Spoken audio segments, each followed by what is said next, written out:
Going? Yeah. On my timer. Greetings and salutations, everyone. We have our first guest on the pod. What the? Yes, it was going to be Dax Flame, but he's in Honduras right now, I think. Is that where he is? I don't know. He's traveling. Intercepted. Yeah.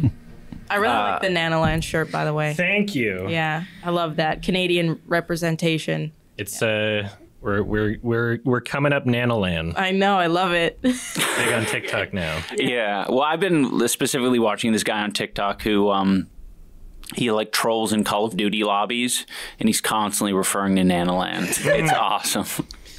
Yeah, I made a video about Nanoland many years ago, and I helped to sort of give it a little nudge because a lot of Americans just didn't know about it. Yeah, I forgot about it as well until like it. It's like a puppet based thing, yeah. Yeah.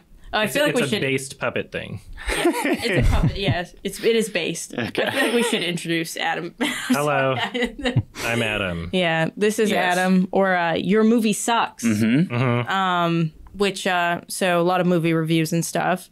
I was one of your original fans from 2005, 2006. The pre-YMS channel. Yeah. And you know what's crazy about that is I was actually watching your movie reviews before I knew it was you. Oh, that's funny. And I was like, this voice is so familiar. And then I saw the name was Adam. And I was like, no way. And then I saw a picture of you and I was like, okay, that's very cool. Yeah, it was crazy. So I just thought that was kind of neat. Yeah, that was so I published a bunch of random skit videos on YouTube that were mostly just brought out of like school projects, drama projects, or random other subjects that I was like, I want to make a video instead, and the teachers just let me, just because I wanted to express myself in that way, and they're always like just dumb skits. And it only ever got like, I don't know, back in the day it was like 100 subscribers, 300 maybe or something, just like some insignificant amount by today's standards. But I do remember I was at a Starbucks once at Edmonton, and there were some girls that were like, oh my God, are you Dark Ocean Films? And I was like, what? Yeah. I was like 18 years old. I was that was my massive first exposure to fan. it. Like the Something Part 1, 2, and 3. That's probably one of my most watched YouTube. Well, because like back in the day, so the lore goes really deep with you. I don't even think you know, but like junior high, grade 7. I don't know if you remember Mr. B. Yes, of course. So Mr. B he had the film segment of our curriculum, and he showed us your film. And it was the first time that I was like, holy shit, like, we can make movies. That's great. And I got so excited. And I remember you helped. So one of my friends, her older brother is your friend, and you helped them make a video project for that class. Yeah, I did. It was so good. And I felt like shit because I was like, what the hell? Like there's scenes that you did at the time that I thought were nuts and I like needed to recreate. There was like this one scene where your friend's lying on the pavement and you just took a dislocated tire, just a tire, and rolled it over his head to like show him getting run over. Yeah. And my head was like, oh, like you can do shit like that. So like I started making my own films. My film was called like Joey the Gargoyle. It's like still on YouTube. But your stuff, I really like at the time I was like, this is insane. This is so cool. So Thank you so much. Yeah, it's neat to see where you've gone with I remember Espen. Yes. Espen, yeah. I don't know how often, but there's just one clip that never leaves my mind. He puts on a helmet and he says, safety first. Yeah. It's like my I don't know why that was so good. Yeah, Espen is Anisa's younger brother who is acting in her movies. In my movies, now he's a lawyer. Nice. It's so funny. But yeah, he was the main actor in my YouTube videos. And I actually named my YouTube channel after the same format as yours because you were Dark Ocean Films. Okay. And so I did the same, like 2 descriptors and then film. I thought it was like the coolest shit ever. And then I really trusted your movie reviews and stuff. I just love them so much. And it was to the point where like, if we were thinking about seeing a movie, we're like, well, let's just see what Adam said first, and then we'll decide. There was specifically... Yeah, there was a particular era where we were like, okay, it was like a couple year long era where we were like, all right, before we watch this, let's see if there's a review. Yeah, I try not to like enforce my taste on everyone, but at least hopefully I think that, you know, what a critic that I would watch would be able to do is, you know, if they don't like something, they can at least explain why, and you can at least understand, and perhaps maybe even say like, okay, this didn't work for me because of XYZ, but to this type of person who enjoys this sort of thing, like maybe. So yeah, a lot of the people in my community are basically using my videos as more of like a barometer, but not exactly to scale. They'll be like, okay, Adam gives it a 6. I'll probably give it like an 8. Or something. Right. It kind of helps you find like your score for it a little bit. Okay. There was like the alligator crocodile horror movie that we watched specifically. Crawl? I think it was the one where probably. That sounds about right. Yeah. Like there was like kind of a vague title. Yeah. And their crocodiles were just grabbing a big croc. That's all it was. So funny. The director made like one good movie, debatably two, and then I've just been disappointed since. Yeah. Alexandre Aja. I think he's French. It's a cool name. I have an important question to ask you. Yes. Have you seen Chef? Oh, no. You know, I've seen clips. Wait, no, I did. I totally did. Yeah, I did. Jon Favreau, right?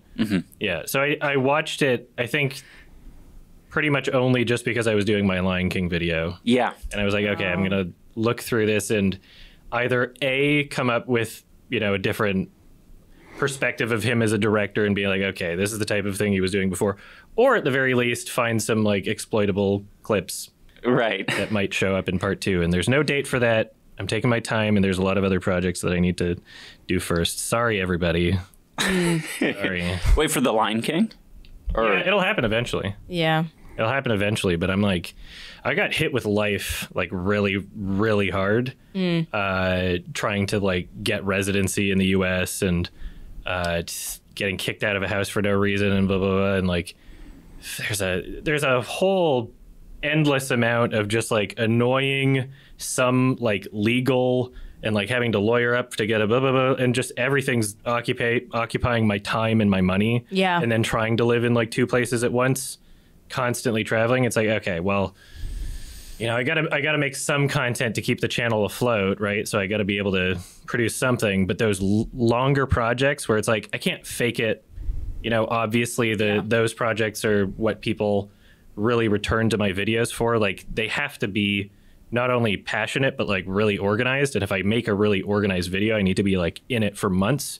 And right now it's just a struggle of like trying to find the right window where I can do that again. So that's it's really relatable because I mean we're going through a lot of that, but I just finished immigration and that was a nightmare. It was so bad, and like I was stuck here for 2 years. I couldn't even leave until like I got my residency card and stuff. So like yeah, the moving to the US is man, I don't know, not fun. So I don't give me citizenship. Yeah, what the heck? Give it to me. Let me in.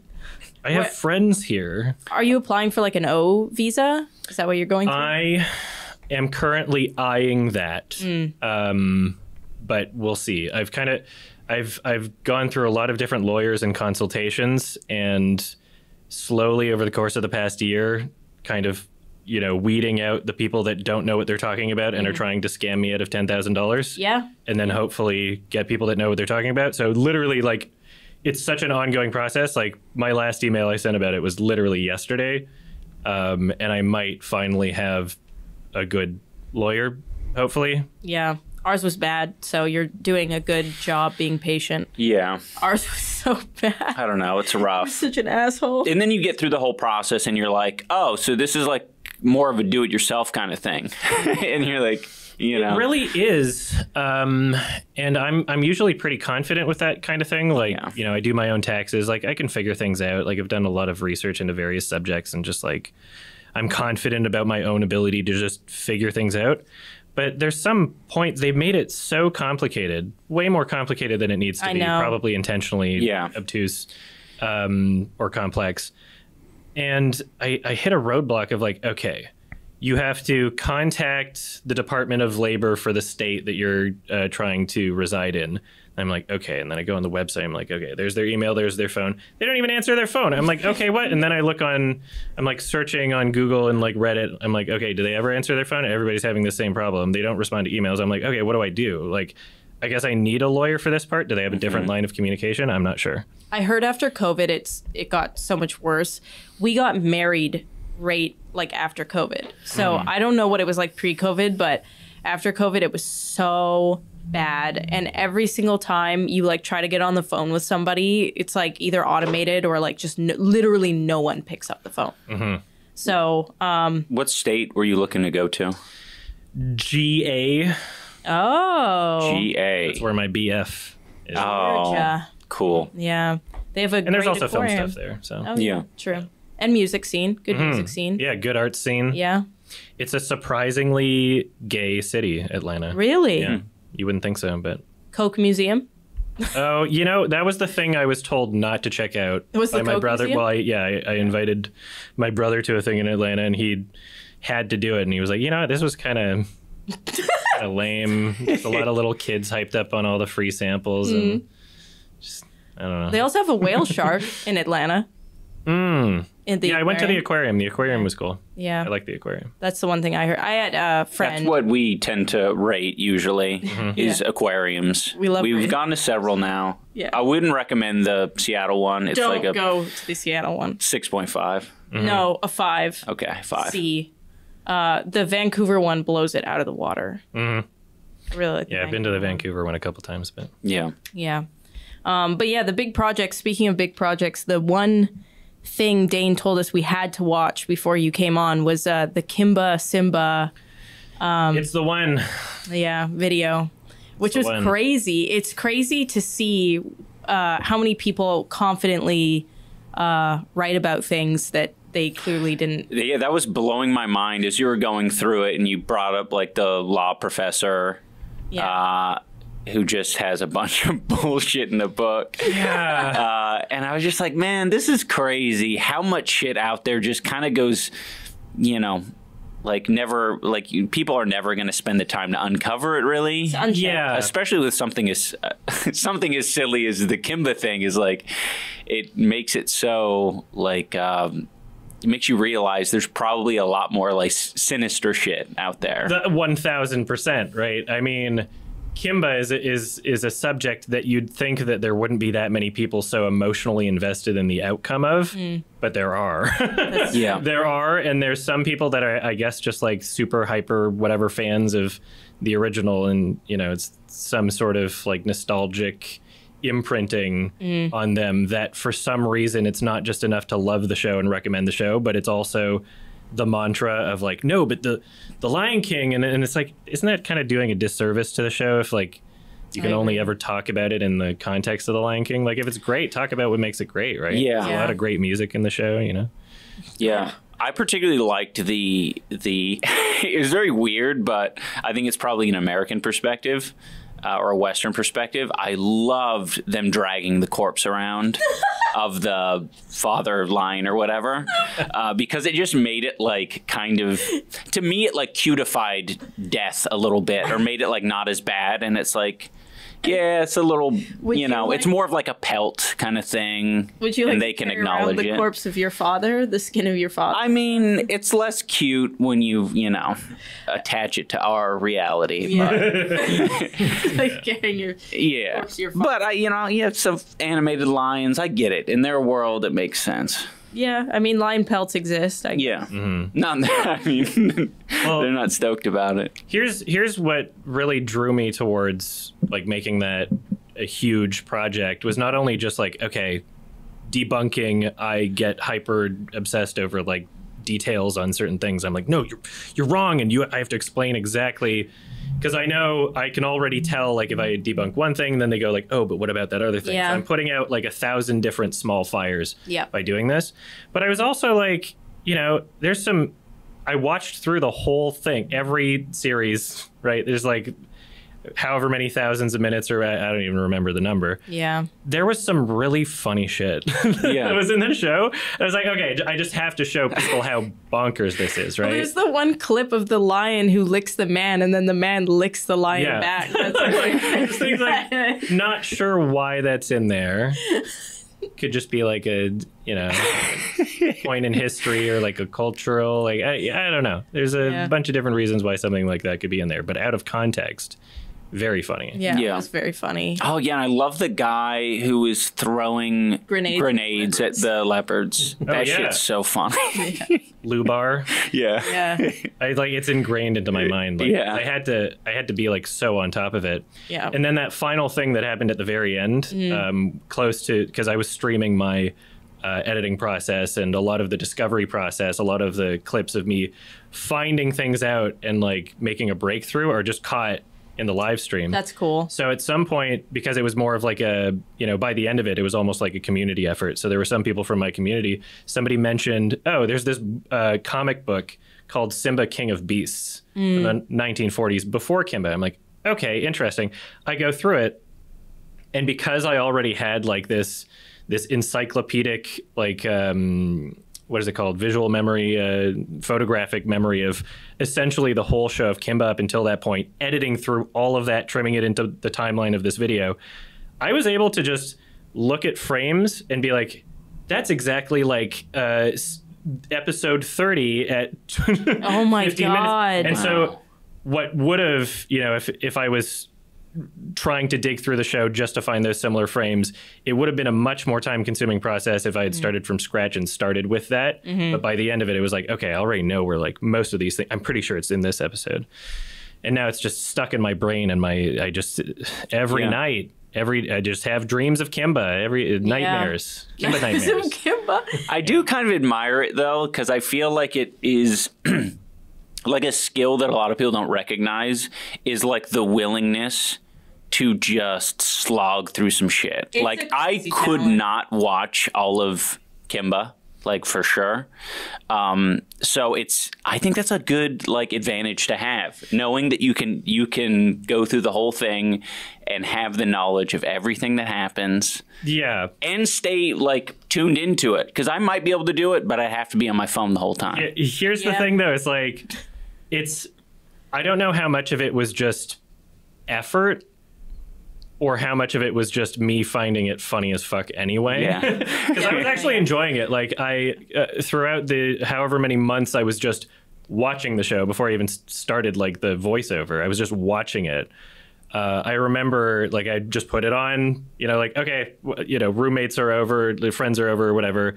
Like, I'm just going to put on something where we can do this socially and I can say I'm working at the same time and write notes. Yeah. And just like, it was one of those situations where just like one by one people would leave like they couldn't do like more than 2 episodes in a row. I'm like, what are you talking about? This is great.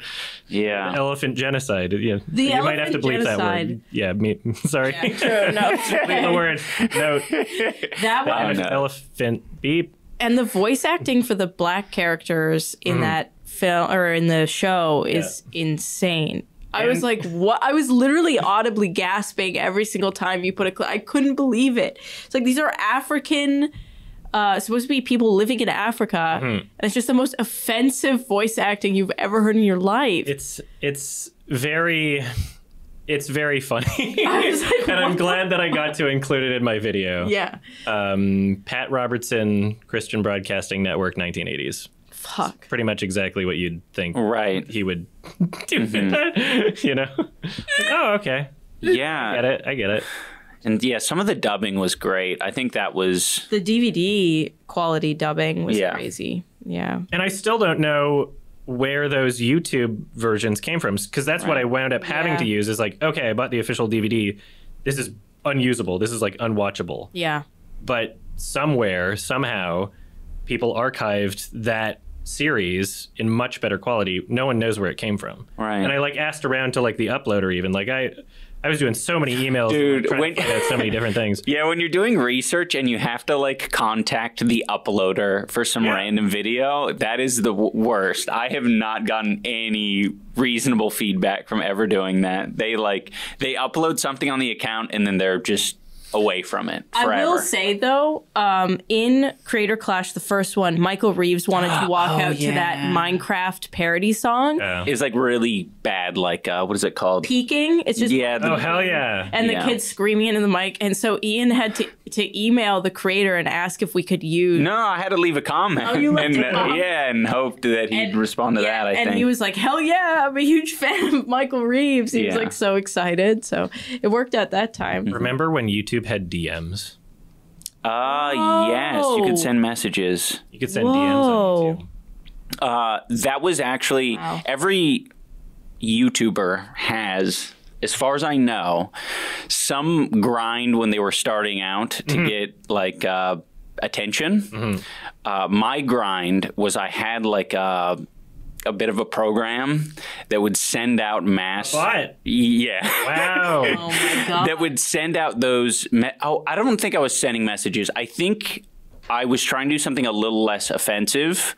I think it was friending people or something like that. There was some sort of feature where it was like, I see you. Do you see me? Yeah. That was my method for getting attention back then. I Yeah. used to just look at who the most popular channel that was subscribed to me.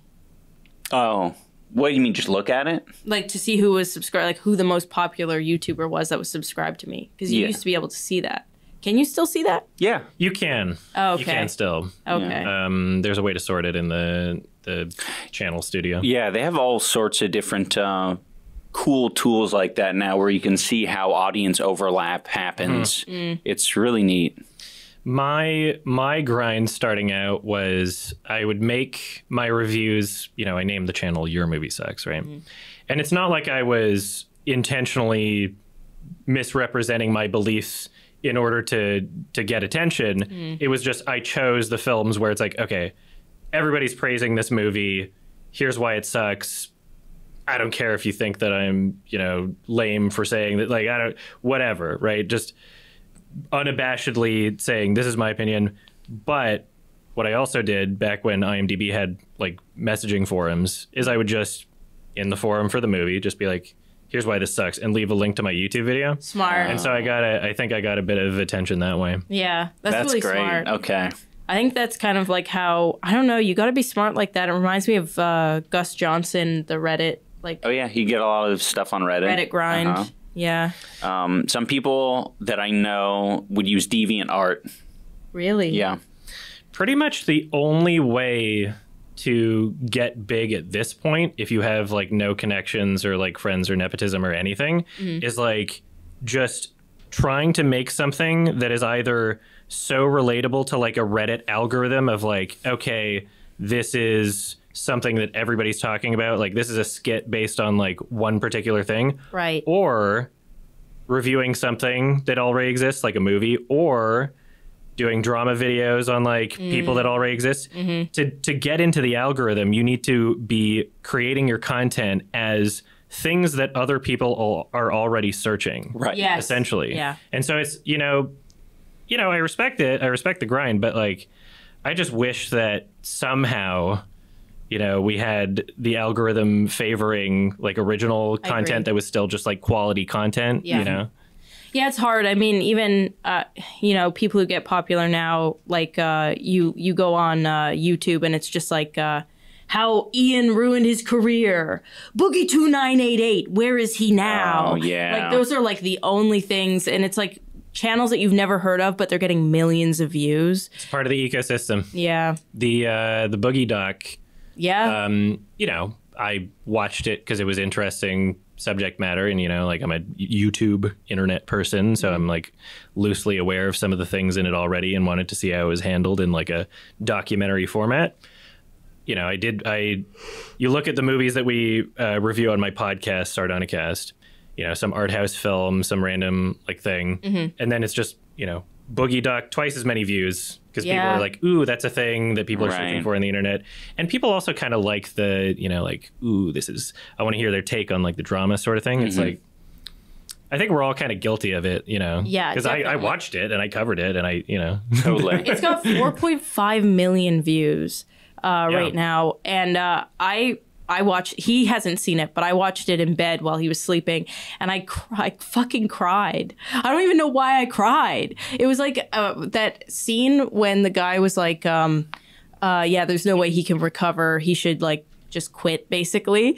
And for some reason, I like put my phone down and just bawled, and then I couldn't sleep like the whole fucking night. I don't know. It was cursed. I didn't like that. Felt so bad. It was an interesting one. Yeah. It was an interesting one. But yeah. You know, on the other hand, I think that, you know, because it was higher production value than just like taking someone's streams or clips and then narrating over top of it and giving your commentary, the guy actually like went to his house, which I think is pretty cool. Yeah. And I hope that it opens the door for like more content creators or, you know, aspiring filmmakers or documentary filmmakers to be like, oh, let me actually try and get a more personal look at somebody. And that's, you know, part of the reason why your documentaries are so good. I like yours, the ones that you make. Yeah.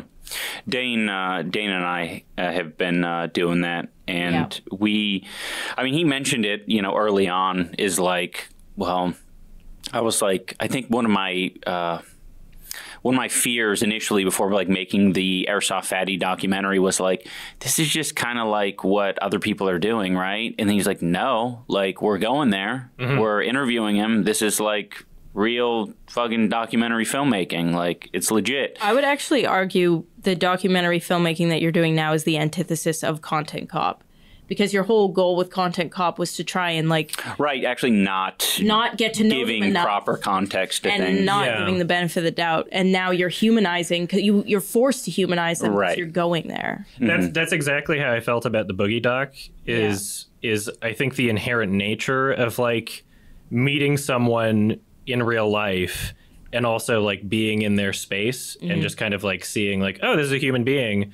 I think that inherently you know, creates whatever art you create from that is inherently going to be more empathetic. Well, you know, to most people, like, I don't know, there's probably some sociopaths where that's not the case, but yeah, I encourage that kind of thing because I think that a lot of just like nonsense we see on the internet is literally just because everything's behind a wall, everything's behind a series of tubes. I also think a lot of people assume like, oh, it's the internet, so it's fake, or like somebody's hamming up. Like, how many times does somebody have to have like some sort of like manic episode online and people like poke and prod it until people learn that like people are having real emotions online, and sometimes like I think we all just have to chill with how much we're consuming it. I was going to say, I particularly don't like when it's like a trend to make a fucking like rabbit holey video about a particular person, because what I've noticed is a lot of these people do not go to the source and they do not try to find things on their own. They maybe convince themselves, by like watching other videos on the matter, but it's just like a fucking human centipede of like bad information that just keeps on going down. It can be, Yeah, it can be. Yeah.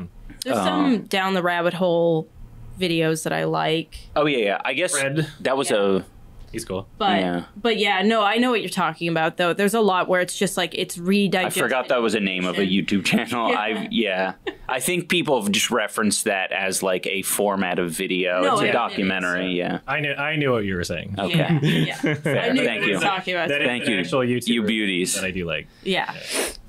But it is a good channel. That's how I heard about Rainforest. Rainforest. 2015. That's how I heard about it. Infamous. I still have my lanyard. Which is so fucking cool. Fucking dope. You could be like, I was there. Collector's item. Yeah. You think that goes for a little bit on eBay? Probably, but I just would never want to get rid of it. I like my sentimental items. Yeah. It's kind of funny. It's just one of those things where it's like, you know, the convention got canceled for good reason. There were people there that like were banned from other conventions, but were still allowed to attend. And then so like the main reason was vandalism. Yeah. You know, like people stuffed like towels into the hot tubs and broke the jets. So bad. I was talking about this recently with somebody else that has some, you know, other information about it that I trust. And they were saying the damages were like $100,000 for the hotel, which is crazy. Oh my God. But to someone like me, or like 99% of the people there, it was just a normal convention. It was like, you know, you hang out with friends in room parties, you go to like some panels or whatever. I didn't see fucking diapers on cars. Yeah, that's the one thing I always remember is the diapers on cars. The diapers on, see, here's a little scoop about that one. A lot of people don't recognize that tweet, you go to the source of that, and a few other ones, they're all from the same account. And they've deleted their Twitter account since. And I'm not going to say the name out loud, but if you do if you look for it, you'll find it. This person's kind of a piece of shit, and they will do something like, oh, they'll buy diapers from Walmart. They'll put it on the car, take a picture. Who knows if they took it off after or left it there? Yeah. But literally, the one reporting on it is the person doing it. They went to like another convention, completely other convention, like months later. Yeah. Got their friend to just like pose turning around essentially to make it look like they were peeing on the wall. Like you can't see a stream of piss. You can't. It's literally just someone's back is turned to the wall, and they tweet out like, "Oh my God, someone's peeing in the convention area of the blah blah blah blah blah." And it's like, okay, I understand Twitter, which is a website that a lot of furries are on, and that's where a lot of the community is because it's mainly online people spread out over a huge area of land. Yeah. Being primarily on that website does have its downsides in the sense that algorithmically the entire thing is just like an attention contest or a fucking virtue signaling contest or like I'm moral, you're not, and I'm going to shame you and blah, blah, blah, blah, blah, whatever anyone's version of morality happens to be. Right. And so, that was just brought out of the website existing and rewarding that sort of sensationalist thing. And then somebody who I guess is a narcissist with no real morals just decided, oh, we're going to make the entire convention look bad, which, by the way, as I already previously stated, there's reasons why it got banned. Yeah. I'm not trying to say there was no legitimate reasons why it got banned, but I'm saying that a good chunk of the things that people associate it with didn't actually happen and were literally just like a couple people being bad actors that shouldn't have been at the convention. Yeah. Are furry conventions like just like a standard like Comic-Con? Do they have like businesses that are like set up on the main floor that are trying to get some money? Yeah, it's like Comic-Con with a lot more queer people. Okay. And just like, I don't know, it's more of like a family. When I say family, I don't necessarily mean family friendly, but the furry community, there's a lot of kinship found between furries, like people is like, oh, finally, like I'm a fucking weirdo. Somebody else feels the same way I do about this thing or this thing. Like somebody just gets it. You don't have to like explain yourself to them. Yeah. And so obviously, like furries are so tight. Like I could go to any city, any major city, and probably just hit up the local furry community and be like, I need a place to crash. And that's the type of community that the furry community is. So in that sense, there's conventions happening all over the world, a lot in the United States. I can go to a convention, not plan to go with anybody, not even know if any of my friends are going, show up there and then just run into people I know and just be like, oh, I'm going to hang out with you. Oh, I didn't know you're coming. And just, you can always kind of like assume that that's cool. Somebody that is going to be there if you've done the whole thing for long enough. I really like that. It kind of reminds me of like old school League of Legends conventions as well. You could like, when they were small and not, doing too well, you could just show up and there was someone there. Yeah, those conventions are like the best excuse to like, especially if you're a little bit more introverted and you don't get out too much. Yeah. Such a great excuse to travel. Well, I think both me and you, we both come from Edmonton, which there's a very small box that I feel like you can fit in Edmonton. And you could be a rig pig. You could be a snow bunny. That's true. You could be a puck bunny. A puck bunny. Oh, snow bunny's different. That's different. But it's a small box, and there were a lot of things that I didn't even know I could be or that were normal. I know exactly what you mean. So. Oh, you be a tub girl? Okay. Tub girl? Yeah, that's a thing. No, I have a different. I worked at. I hear tub girl. I'm not sure if we're talking about the same thing. When we can look it up. Well, did you ever go to Squires? I don't remember what that is. Squires is a bar in Edmonton, downtown Jasper. I worked there for a week, okay? And they had like, the tubs that was filled with like alcohol that you like sold. Is it like a trough, like a pig trough? Yeah, it was like kind a of pig thing? trough full of ice with alcohol. I worked there for literally 2 weeks, 2 weekends. and they called us tub girls. And I said that to Ian, and he was like, why are you saying And I thought, what you've done. I was like, no, you can't say that, babe. Why? Okay, well, that's how In the Dark Edmonton is. Yeah, true. Because they were calling us tub girls. So. Sorry, I didn't mean to interrupt with that. You were saying that in Edmonton... I'm just saying there's a very small box. So once you move out, you realize, like, I went to my first League of Legends convention, and even just meeting people that weren't that, you know what I mean? That weren't like sports, like let's talk about the Oilers or whatever. I never had found a community of people where like they were interested in things that I was interested in, and they were what I felt was normal, right? I thought I was weird, and then I went elsewhere, and I was like, oh, okay, no, I was just weird for there. Yeah, it can really fuck you up. I know exactly what you're talking about. Yeah. And especially, you know, the time that I was growing up in Edmonton with, you know, the internet existing, but like no one knew what a furry was. And like a few people that were like in the community were all like kind of like stereotype, you know, like the unemployed computer programmer type. And it's like, okay, it really took a while for like the furry community to grow into like, oh, a bunch of people that seem like normal people, or a bunch of people that would essentially just otherwise be cosplayers or like fucking scene kids or like whatever.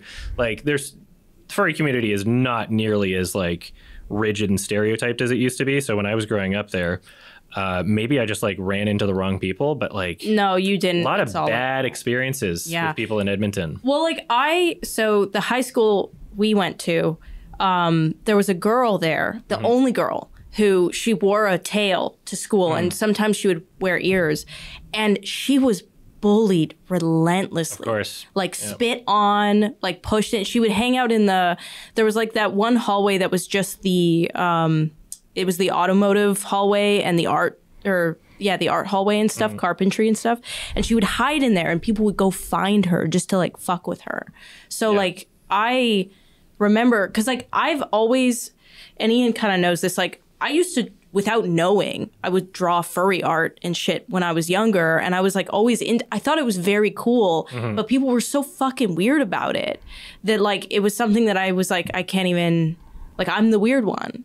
So I don't know. It causes a lot of like heavy, especially when you see, like she was brave. She came every fucking day with that tail. She did not give a shit.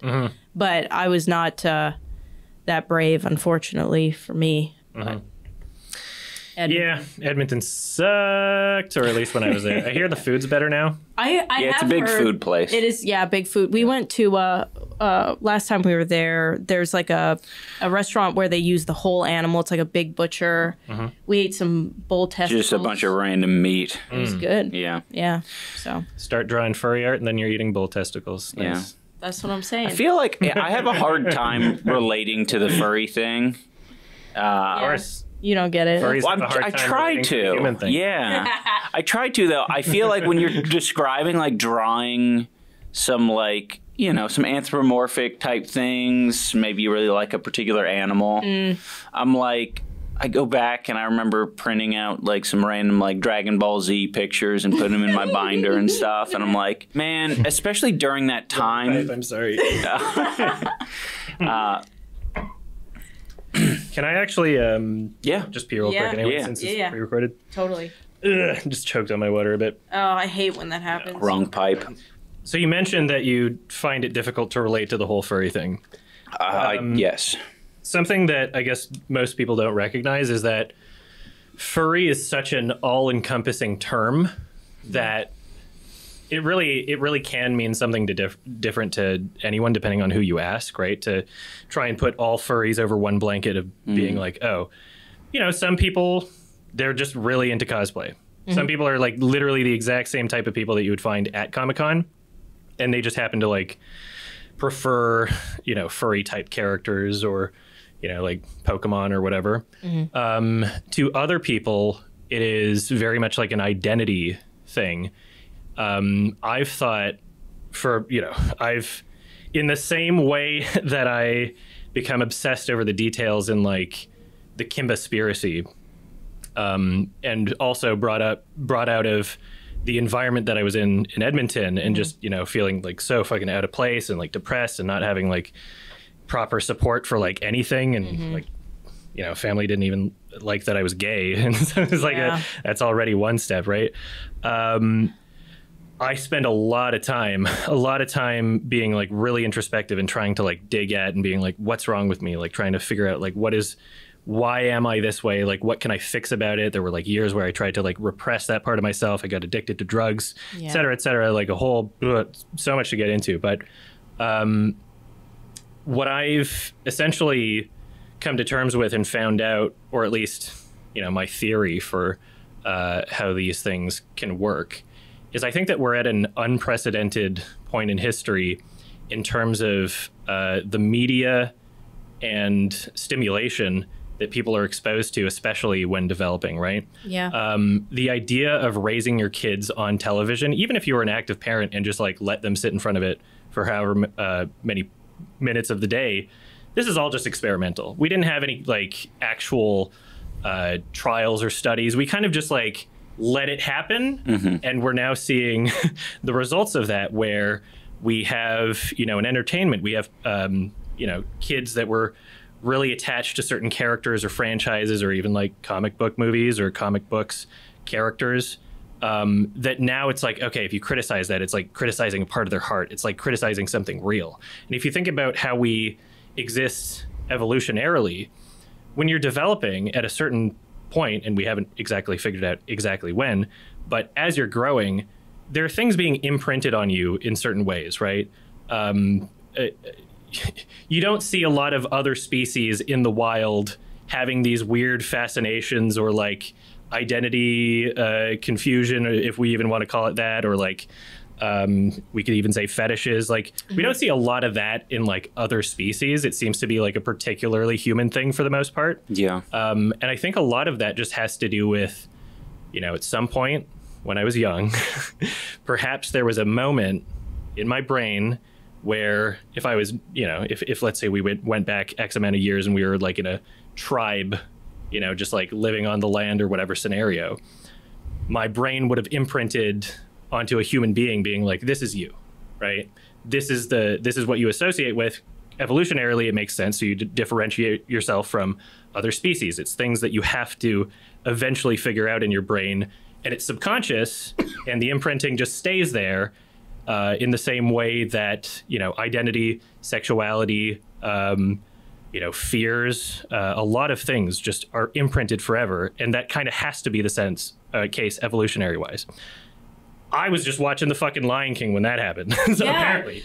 And Robin Hood. Right? The Fox Robin Hood for me. Yeah. That was, I was like, yeah. Yeah. So I can't reverse time and pinpoint it back to a certain moment, and like it's not a conscious thing. Yeah. But at some point, my brain, my 2-3-year-old, however old I was, 5, I don't know.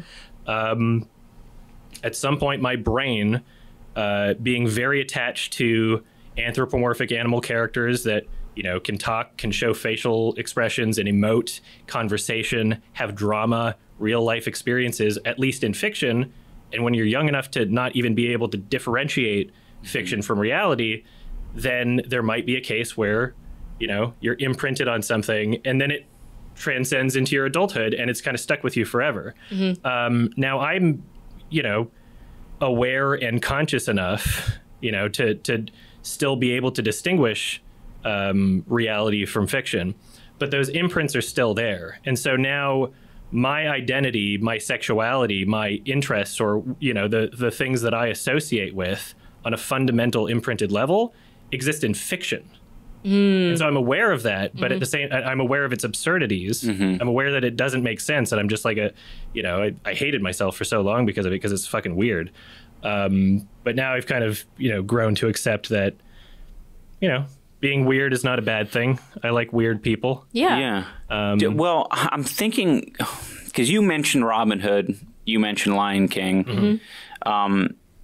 So there's I would imagine, because I know, like, when I've listened to like some developmental psychologists speak, they do talk about like a certain like time period as a child being like very important. Yeah, like 0 to 5. Your development. Yeah, like 0 to 5.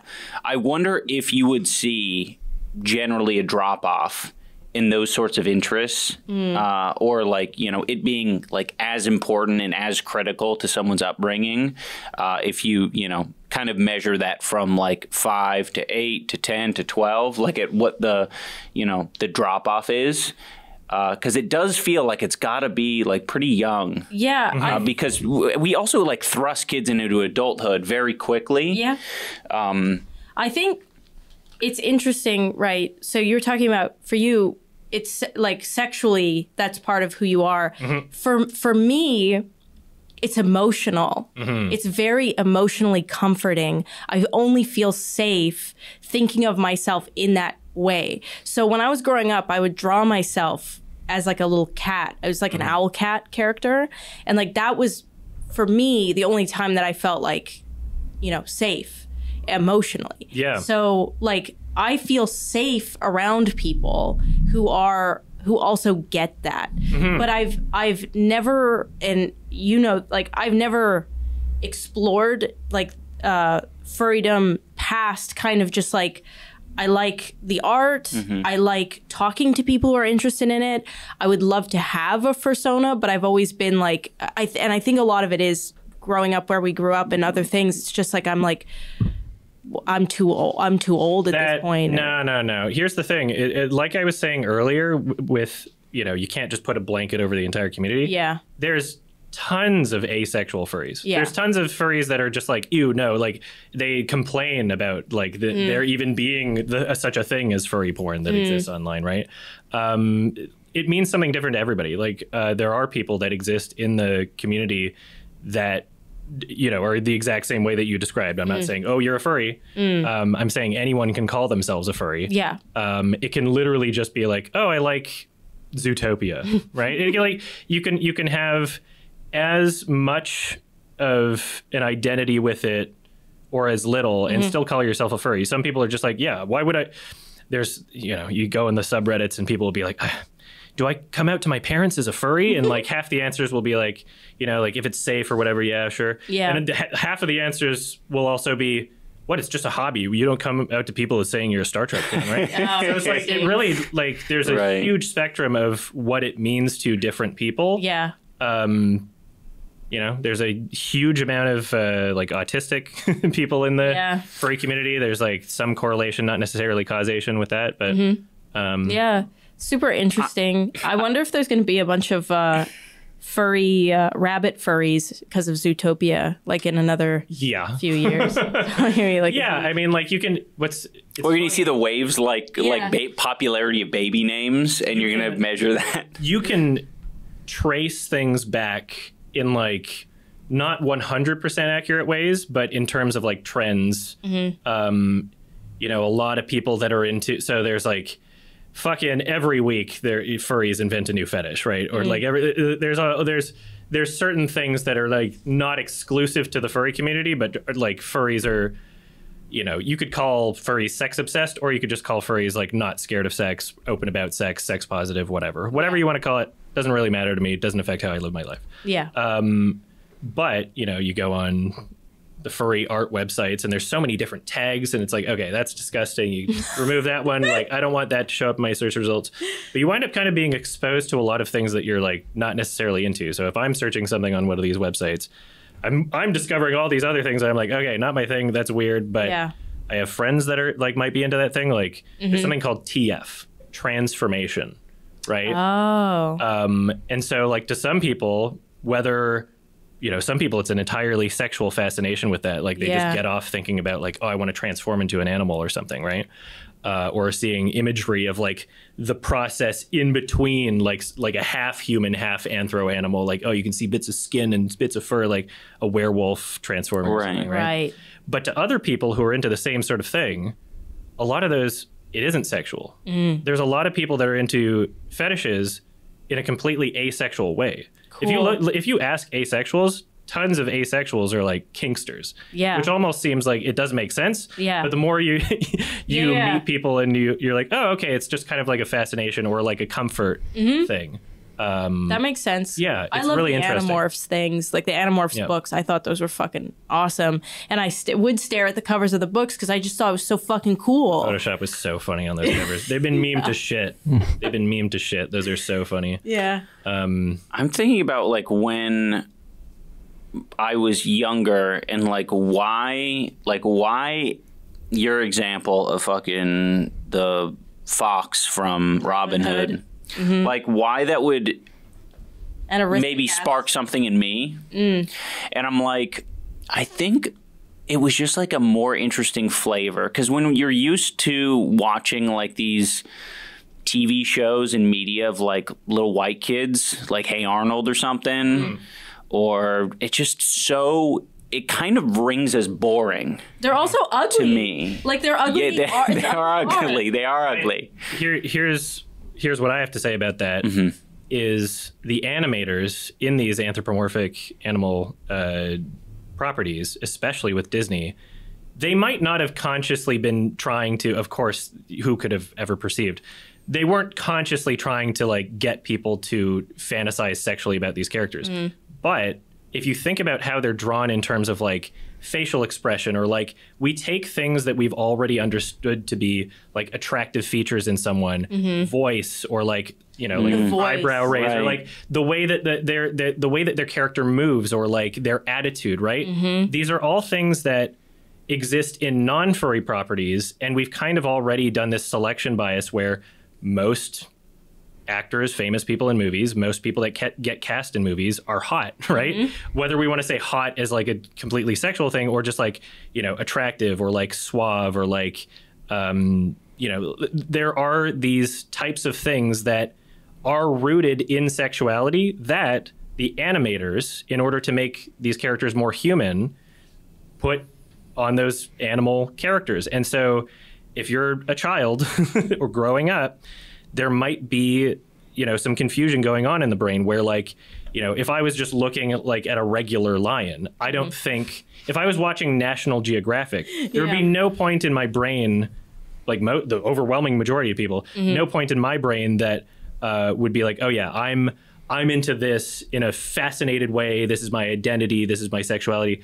But I think that because they were humanized in ways where it's like, oh, this is recognizable in the same way that, like, you know, you have instinct about like fears. There's like generational instinct, right? Like what a shark looks scary, like all the teeth and like the evil eyes and shit like that. Right. We know that from instinct, and I think in that same way, there's a lot of this sort of like sponge imprinting happening in developing brains that is cluing us in, or trying its hardest to find, what's my species? What do I relate to? What am I attracted to? What's my identity? What's my comfort?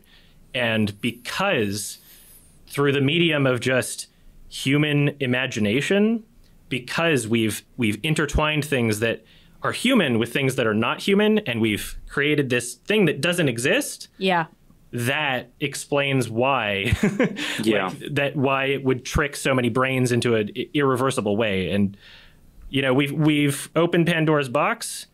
I don't know if anybody, regardless of like political affiliation, is going to go as far as to say like, we're banning Disney movies for children. Like maybe we'll hear someone say it at some point, because like now there is a bit of furry hysteria. It's growing, but we'll see where that goes. I don't think anybody's willing to say that. So unless we're going to do that, I think we just kind of have to accept that furries exist and that there'll probably be more over time. And this is just another version of humanity. We've all evolved over time socially and interest wise. And like, you know, if it's a harmless thing, then who cares? I heard this psychologist, he was arguing that human brains, we evolved to be very flexible. Like that's our benefit. And that's flexible in all ways, including sexuality. So he was like arguing that your brain is so good at adapting that it just figures out what for you is best in the situation. And that's why we see so much variation in what's going on, is when you're very young, you're introduced to a lot of things, and depending on what your specific brain goes, this is best for me, your brain starts to develop around that, which I thought was like an interesting, it's basically what you're saying, right? Like it's, you know, what you're seeing, and also on top of that, I think like if you have like an unsafe home environment and the only escape that you have is like, it just is comforting. Yeah. So. Yeah. If you know, you don't get along with your friends or family and you're, you know, in a bad emotional state or situation with very little support options, then the escapism either in media or imagination or like, you know, just, you know, if you're at a certain young enough age, you might have stuffed animals that you're like imagining or talking and that they're your friends at age like 4 or something. And if that's your comfort against the outside world and that's like the, you know, protection you've put up, you know, a certain degree, a certain amount of the population, not everybody, but maybe more common in neurodivergent people, there's just going to be some sort of imprinting that happens. Yeah, it's like balloon guy. Balloon guy who's sexually attracted to balloons because he was like, a balloon. See, here's the thing, is I think that the way that I've kind of at least tried to figure it out, and again, this is all just purely hypothetical, but I think that it makes sense. Yeah. I think that also explains why the furry community is like huge. I don't think that there's a huge like just inanimate balloon community. I don't think there's a huge like car community, and even within those communities that probably exist, like you know, I've seen a lot of fucking weird porn that exists. Most of them wind up being anthropomorphized anyway. Yeah, right. That's the true. car has a face. Yep. Right. So it's all connected back to what are the easy distinguishable features of human beings, and as we know, we're looking at our faces right now. We're biologically, instinctually trained to like recognize that as the person, right? And so you put a human face on something else.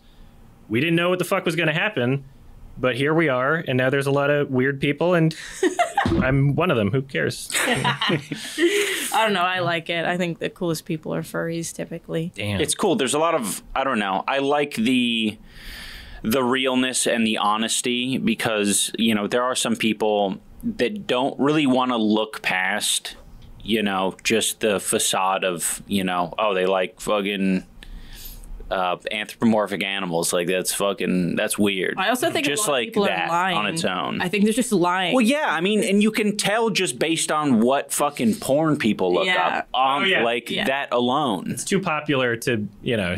Yeah. You can look at the numbers like, okay. And what was so funny is like this entire, you know, my entire fucking first 20, 30 years of my life, just like absolutely hating myself for these things. Eventually, I realized that I was kind of being, I don't know if I want to even use the word gaslit because that's been misused so many times.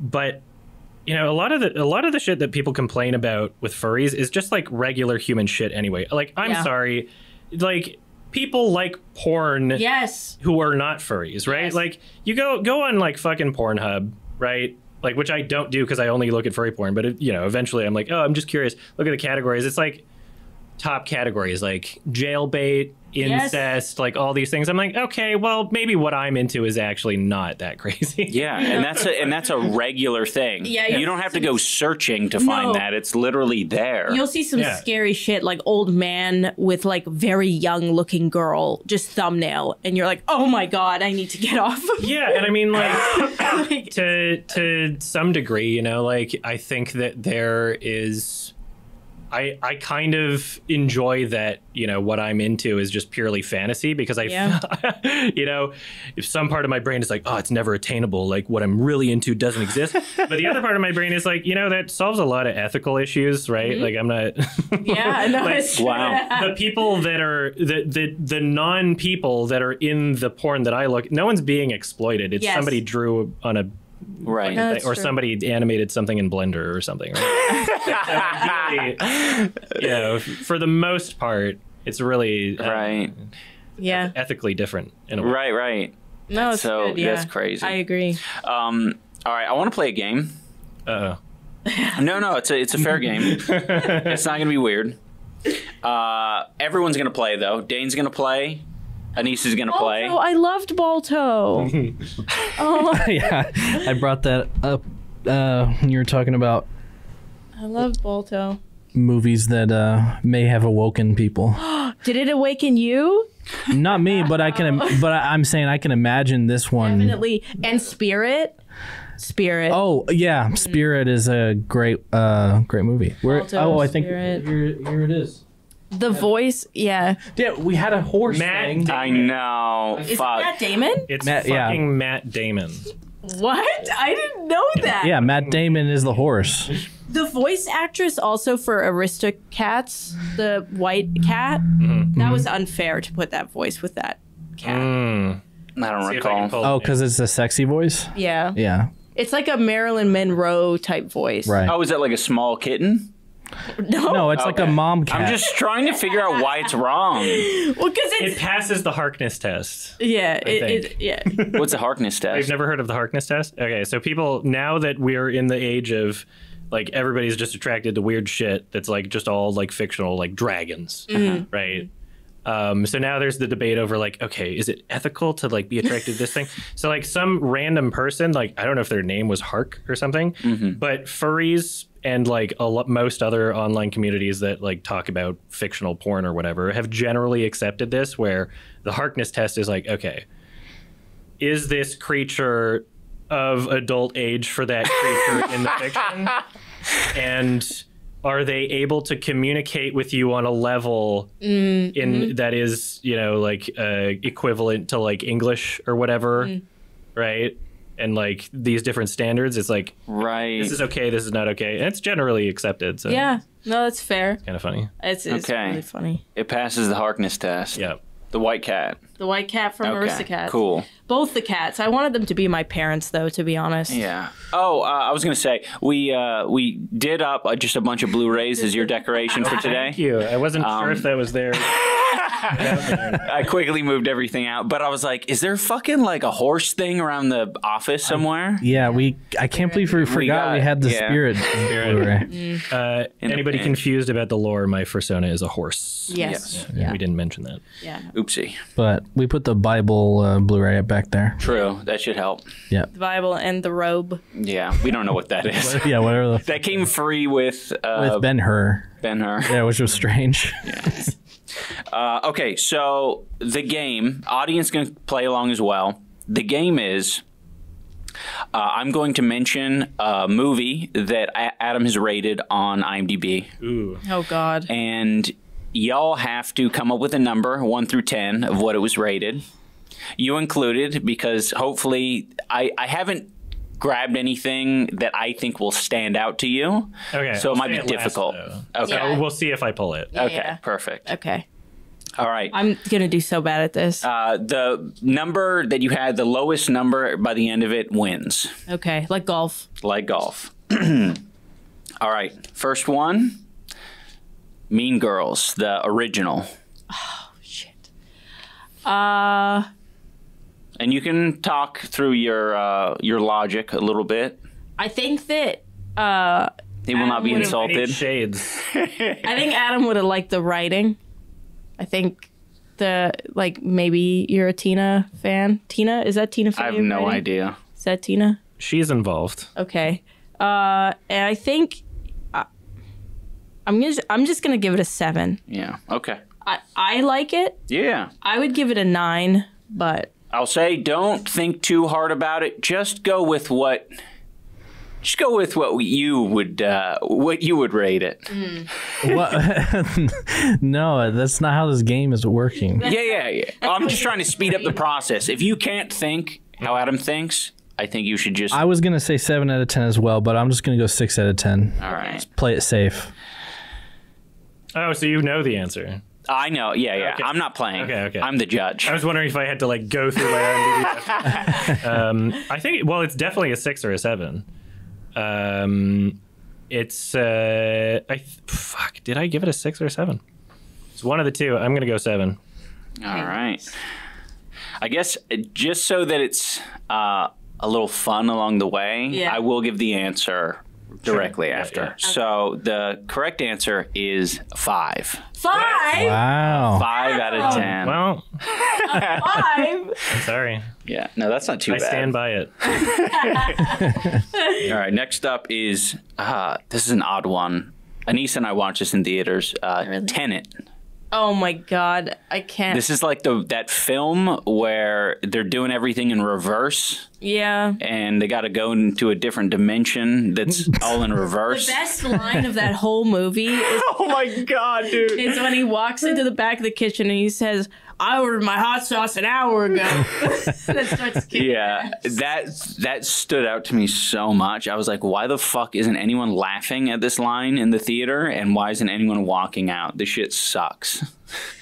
I didn't like the sound design. I'm going to say 4. I'm going to say 2. Damn. I think I gave it a 5. Really? Well, Mean it's Girls. stupid, but you know, there's some cool No, that's fair. practical visual effects and stuff. Like, Right. it probably deserves lower on a rewatch, but I only watched it once. I think I was being generous. I gave it a generous 5. You say 5? I think so. I don't know. I'm going to get all these wrong.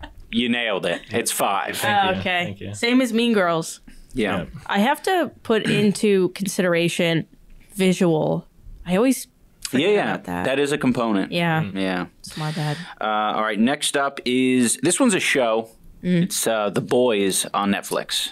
Oh. Oh, man. We like The Boys. Yeah. I mean, me less than you because I hate gore with every fiber of my being. But, fuck. I don't know. I'm trying to think of, like, how much you... He's a boy. That's true. He likes boys. That's true. I mean, men. Boys of Men. What's that movie called? Of Boys and Men. Yeah. It's of Mice and Men, right? No, that's a book, I think. Okay. Okay. 7. I'm going to go 6. 7 and 6. I think it's sitting at an 8 if I didn't change it, because I think I rated it after watching season 1, and then I think season 2 dipped a little, and then I think I liked season 3 more. I can't remember if I changed it to a 7 or kept it an 8. I'm just gonna think that I kept it an 8. That's my assumption. You kept it at an 8. Okay, all right. Season 3 is my favorite season. Except for when he went into that guy's ass and blew up. I didn't like that. It was too gory. That was so for me. memorable. Yeah, it's true. It was very memorable.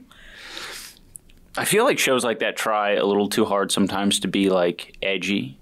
Yeah. Like they had like a character with like a big massive cock. Did they have a character? Yeah, that was like his mutation or whatever. Yeah. Really? Yeah, they didn't really show it. It was kind of implied a lot of the time, I think. That element of the show is the hurdle I struggle to get over with The Boys. Yeah. I don't think I got past like the first couple episodes. Felt like it was just like, this isn't your dad's Marvel. Well, was it? All right. 1996 Hamlet. oh, that's a good one. I love that. She remarked on it the other day when fucking love it. Yeah. Yeah. Who was it? One of my English. Oh, I had this one course in university. It was supposed to be classic writing. And then the guy was like, all we're learning about is Hamlet and how everything copies Hamlet. And then I had to watch Lion King in the lens of Hamlet, and Rosencrantz and Guildenstern are undead and all that shit. I love that movie. I'm personally giving it a 9, and I'm going to force that 9 on you. I believe Adam gave it a 9. Nice. Dane? 7. 7. I think I gave it a 7. 7. You gave it a 7. I give it a 9. I like the creepy dead dad with the really blue eyes. Yeah. Yeah. Remember. Remember me. Simba. Oh, do you use that in That's okay. the reason Maybe I that's why I watched thought that that. is because I heard online that was like the most accurate to the original source material. And I was watching it to try and do research for the Kimba thing about the we all know. Interesting. The 2016 Jungle Book. Oh, that's so good. And I will say that film was fantastic. Jon Favreau, Defoe. the king. Fav meow. What do you think? Creator, the chef, not the chef. Creator. 9. Wow. All right. Yeah. Because even I liked that movie, and I usually hate Disney remakes. Totally. So. Totally. I'm gonna say 5. 5? Dane says Wait. 5. Well, I'm trying to be different. Okay, be different. That's fine. Be different, be smart. I'm gonna say 4. Fuck! I guessed wrong. The correct answer is 4. Yeah. Not a fan of Jon Favreau. Has been on record. Numbers. William Dafoe. No, I think he rated Chef like a 6 or 7, so that's pretty good. Yeah. Well, I think it's his best movie, probably. Wait. It was Willem Dafoe did play the orangutan. Not Willem Dafoe. No, that was fucking. Mo Cowbell. Yeah. Oh, Christopher Walken. Thank you. Christopher Walken. Yeah. Willem he played the Dafoe ape was the fish, the scarfish. Yes.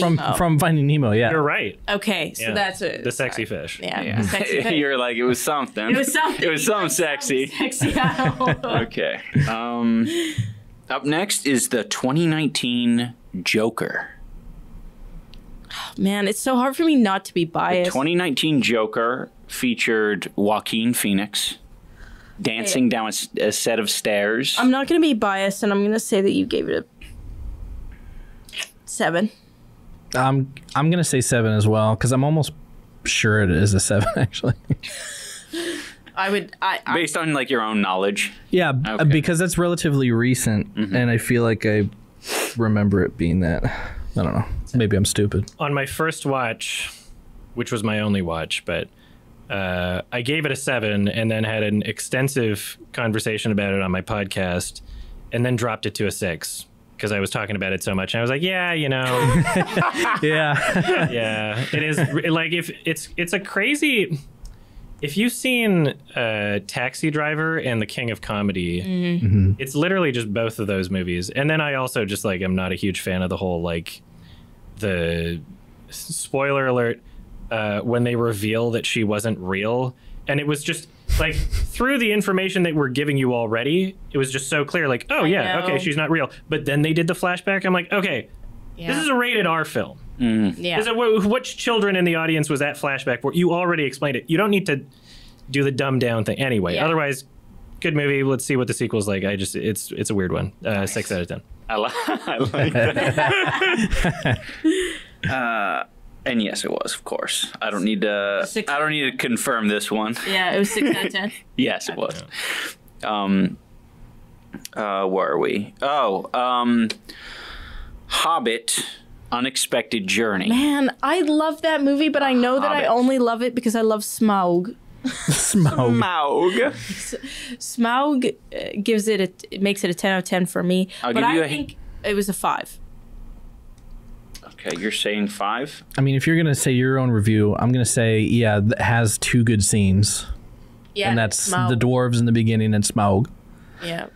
Also, the design of the dwarves is very cool. Like the Yeah. character. Too bad none of them say anything ever. Smaug is like barely teased at the end of that movie, if I remember correctly. He's Like, kind of at the end. He has his gold pile or something. He's on the gold. Right. A little bit. Remember, there was because I don't know if you remember, there were multiple Hobbit Oh no, trust video. me. Yeah. I movies. remember because at the Okay. time I was dating a Lord of the Rings freak, and we went and saw the opening night, and there was a guy who was cosplaying as Frodo Baggins. He was running down the aisles, Oh, and I remember it's a very vivid memory. Okay. You know. 5. I think I gave it a 5. Oh wait, what did you say, Dane? oh, I would have said 5. Okay, Yeah. I thought you said. Well, AJ, I wanted to say real quick, AJ, did you see the 48 frames per second version in theaters?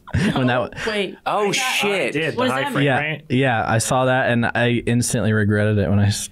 Well, it was one of those things where it's like nobody else is doing it. This is the only thing you could have. I think it was the first to be presented in that way in theaters. And so throughout that trilogy, like there were a lot of, I was kind of giving it a bit too much credit because there were some effects that look really weird and video gaming. I was like, okay, maybe it's probably just the high frame rate. I watched the extended version at home years later. I'm like, wow, those still look really bad, and I'm not watching the high frame rate version. So then I like retrospectively bumped some of them down. Yeah. Yeah. I think I settled on a 5. I don't think I gave it a 6. It might be a 6, but I'm just gonna say 5. It was a 5. Yeah, Nice. nice. Yes. Yeah. So y'all took that category. Nailed That's it. great. Ding, ding, ding. Okay. The most recent Puss in Boots movie. Oh my god, a 10. That has to be a 10. Look, 10s are not given out.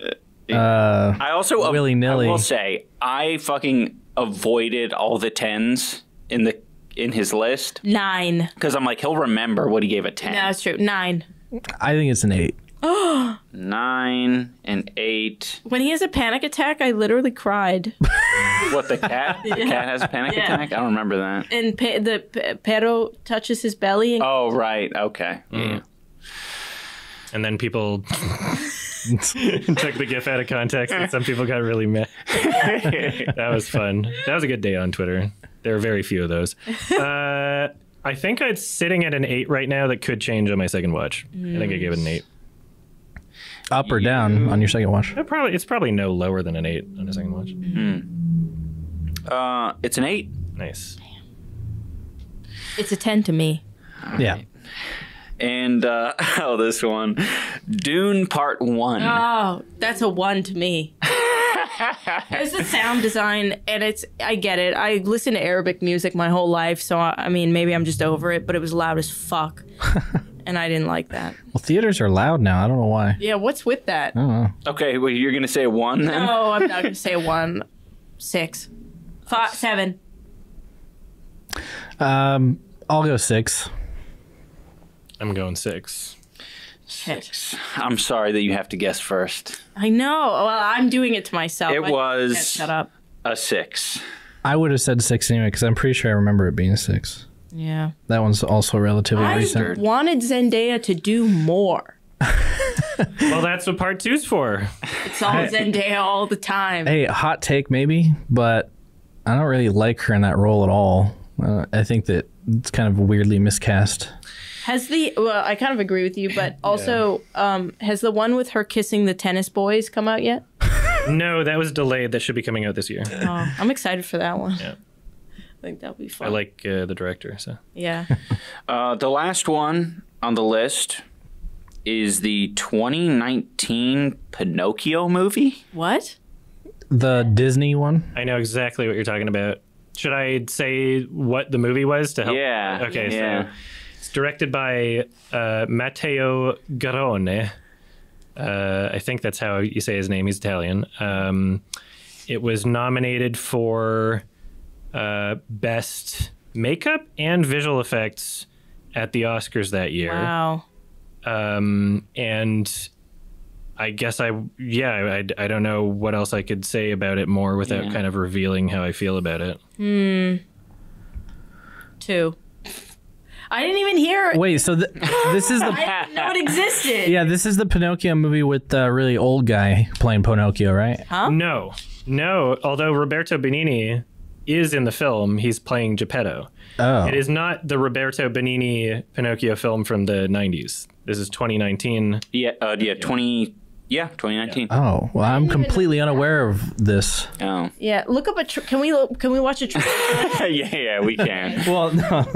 Well, I mean, I just want to see what it looks like. How do you spell Pinocchio? Yeah, good luck. I think it's 1 N and 2 C's. Yeah, I think you're correct. I just In typed in 2019. Piccolo. Piccolo. Show me that green guy. Yeah. Oh, the what the hell? I've never seen this before in my damn life. Yeah. What? That is so scary looking. Wow, that's crazy. Wait. That looks like Polar Express type thing. Well, you said they. Oh yeah, there he is. There's the old Pinocchio. Yeah. What? Roberto Benigni. It was nominated for visual effects, I believe, and also makeup. He looks think like it was one of my strange. old Arab uncles.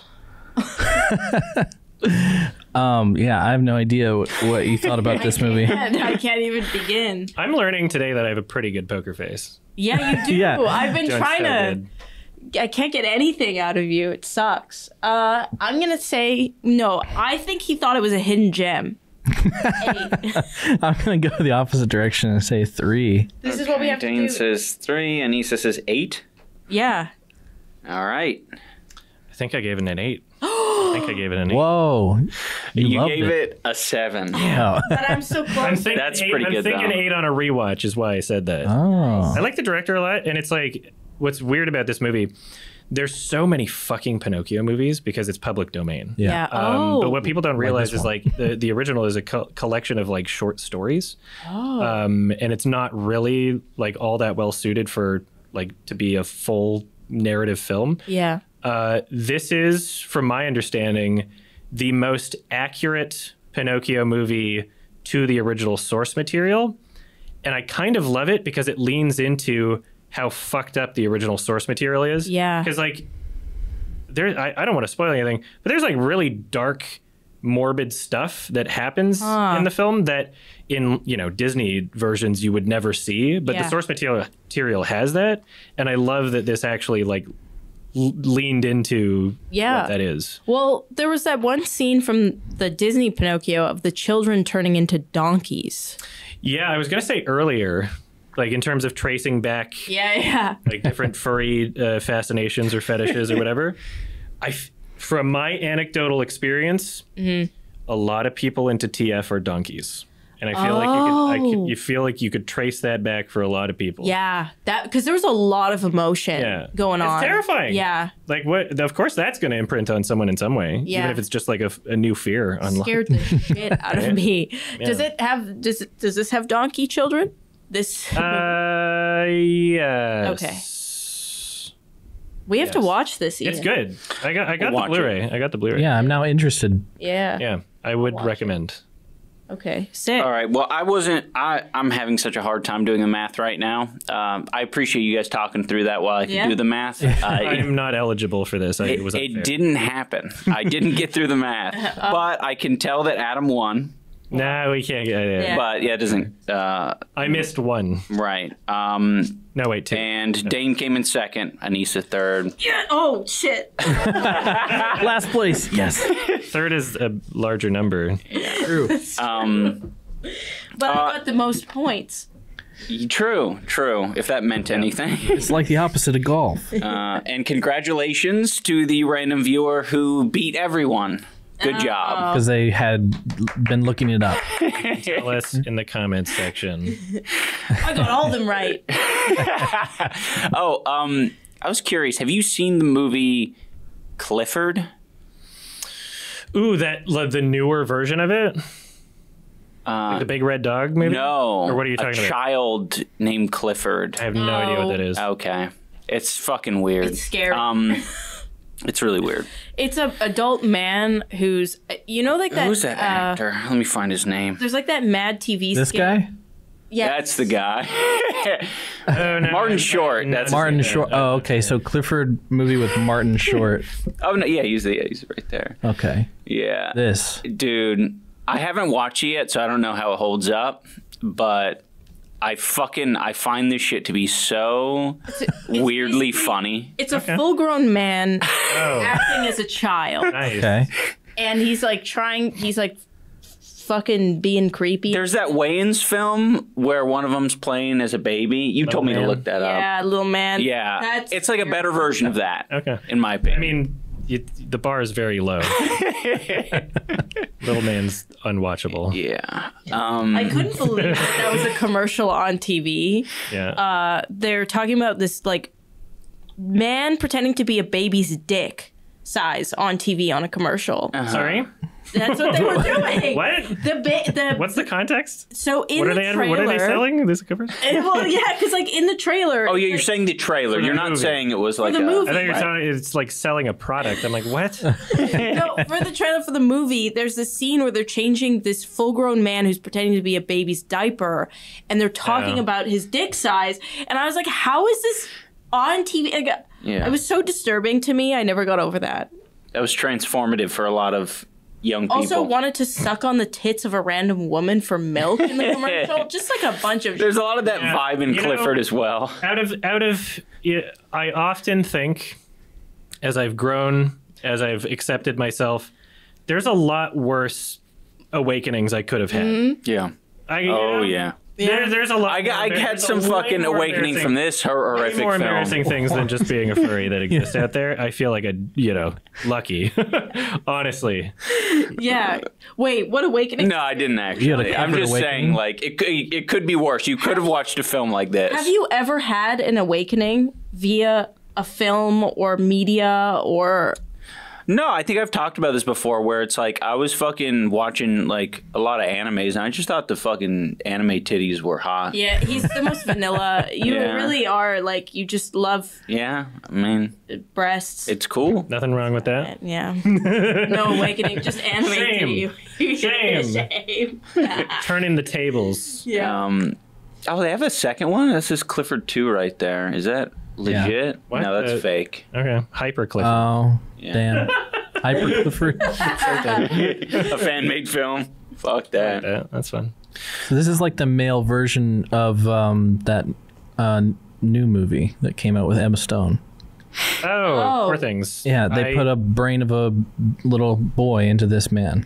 Is that the concept? No, the concept is that you're not supposed to interpret this guy as a full-grown adult the whole movie. Oh. That he's just playing a child. A grown man playing a child. Really? Yeah. I thought he was like kind of like an orphan thing where he's pretending Orphan to be a thing. child. I mean, you can interpret it that way, but it's never said. It's never said. Okay, 'cause, It like- basically starts as like his dad or his parents fucking can't stand his ass, and they're like, "All right, we're gonna send him to our like his aunt and uncle or whatever, or some like removed family." Okay. So they send him for like the weekend or whatever to this removed family, and I think at that point they just fucking leave. They just dip out. They basically abandon their kid with these two. That Okay, actress. so I thought it was like the movie Orphan, where it's a full-grown adult who looks like a child who's trying to murder the family. No. It's not that. No, Not a scary movie. but it's one of those things where the whole time you're thinking that you're like,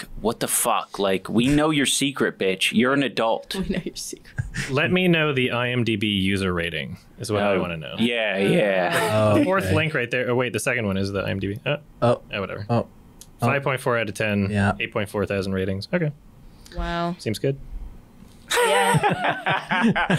Like, look at this shit. Look at it.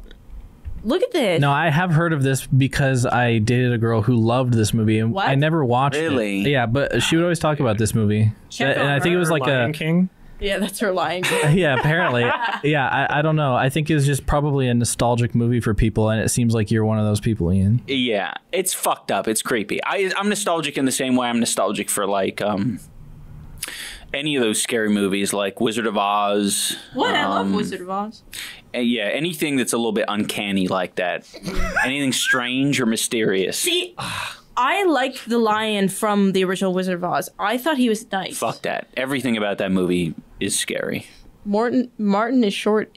Short is funny, isn't he? I like that review. What is he? Random review. Yeah. I always go to the user reviews on IMDb. I Yeah. still think they're so funny. You can sort by like rating, so you can see everybody that thought it was a 10 or a 1.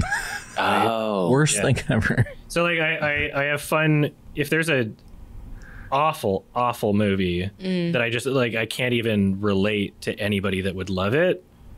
I just sort by 10s, and I either learn something Oh, yeah. or I learn something. Right. In a little bit of a different That's way. I'm like, oh, interesting. everybody that likes this movie doesn't know how to spell. Okay, I never thought about that. Not saying correlation is causation. I'm just, there's some things that Right. An observation. Connecting the dots. Yeah. I sorted by 10 on the FNAF movie.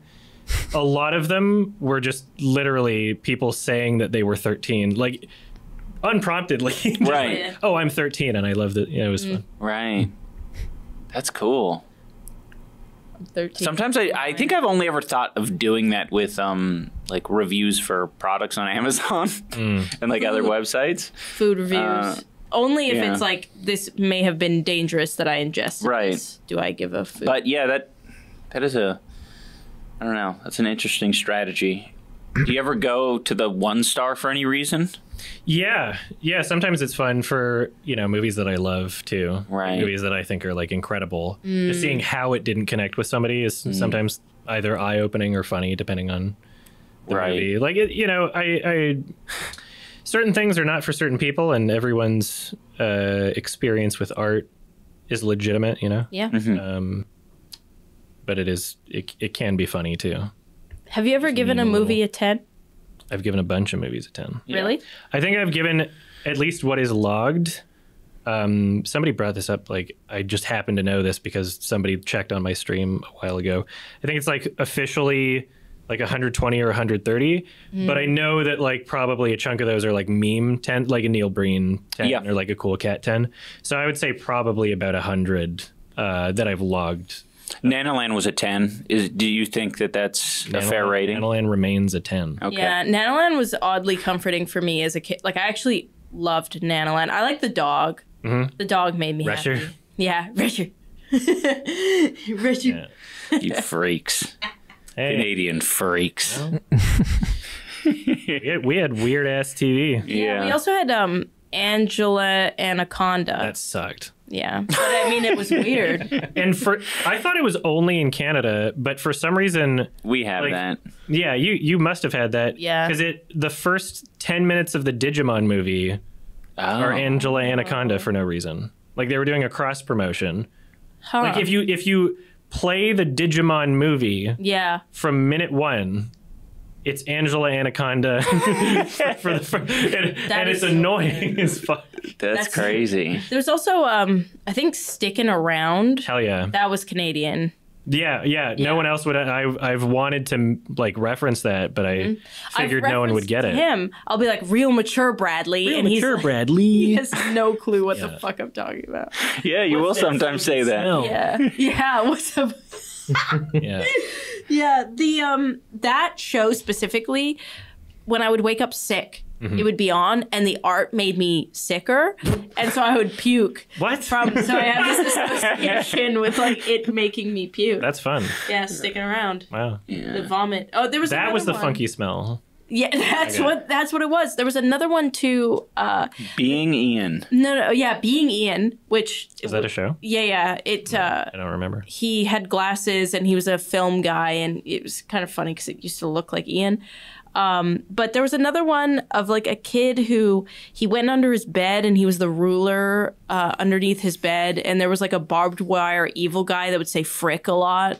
I have no idea. Man, somebody in the comments will probably know.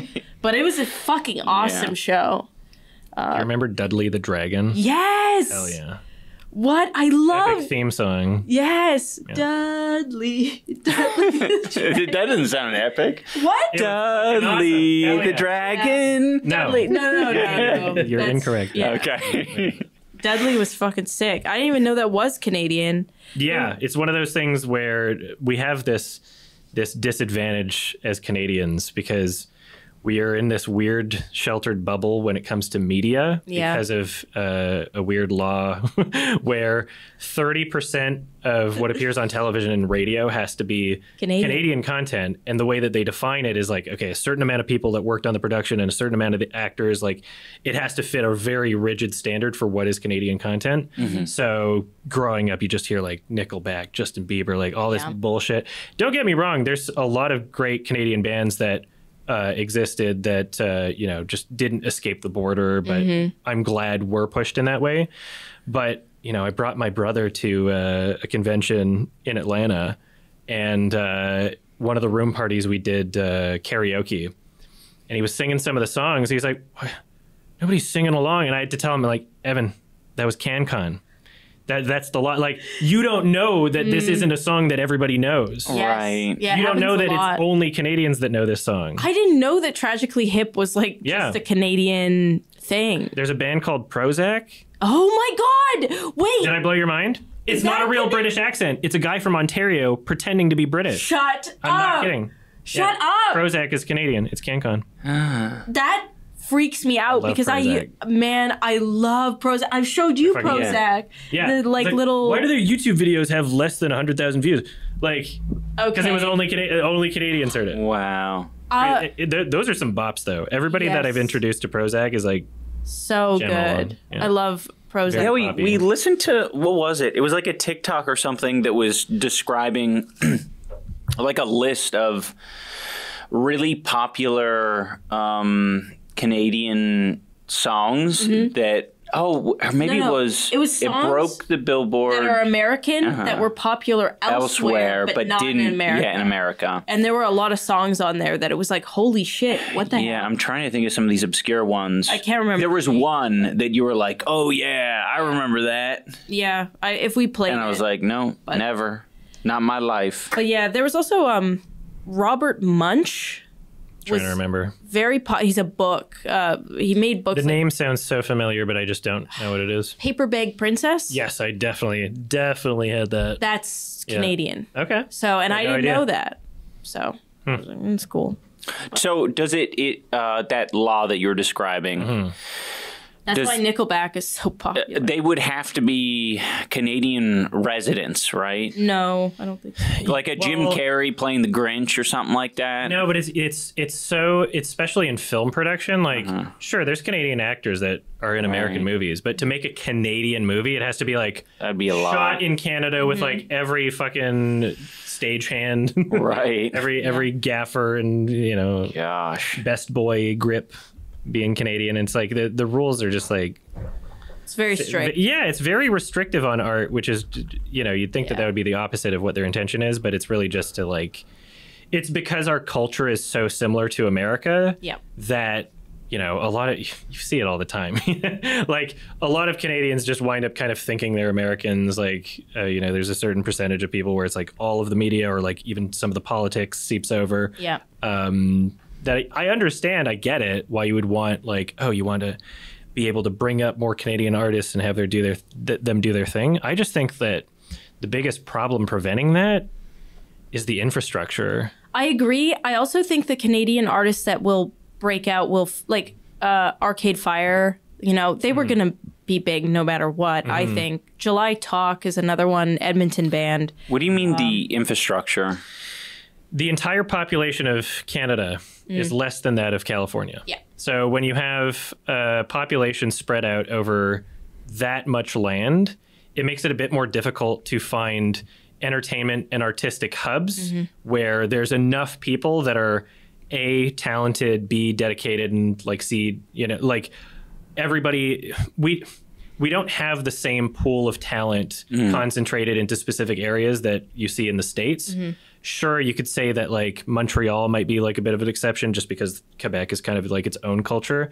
But like, Toronto, Vancouver, there aren't a lot of great Canadian movies. There, a lot of film productions from the States happen in Canada because of like tax subsidies.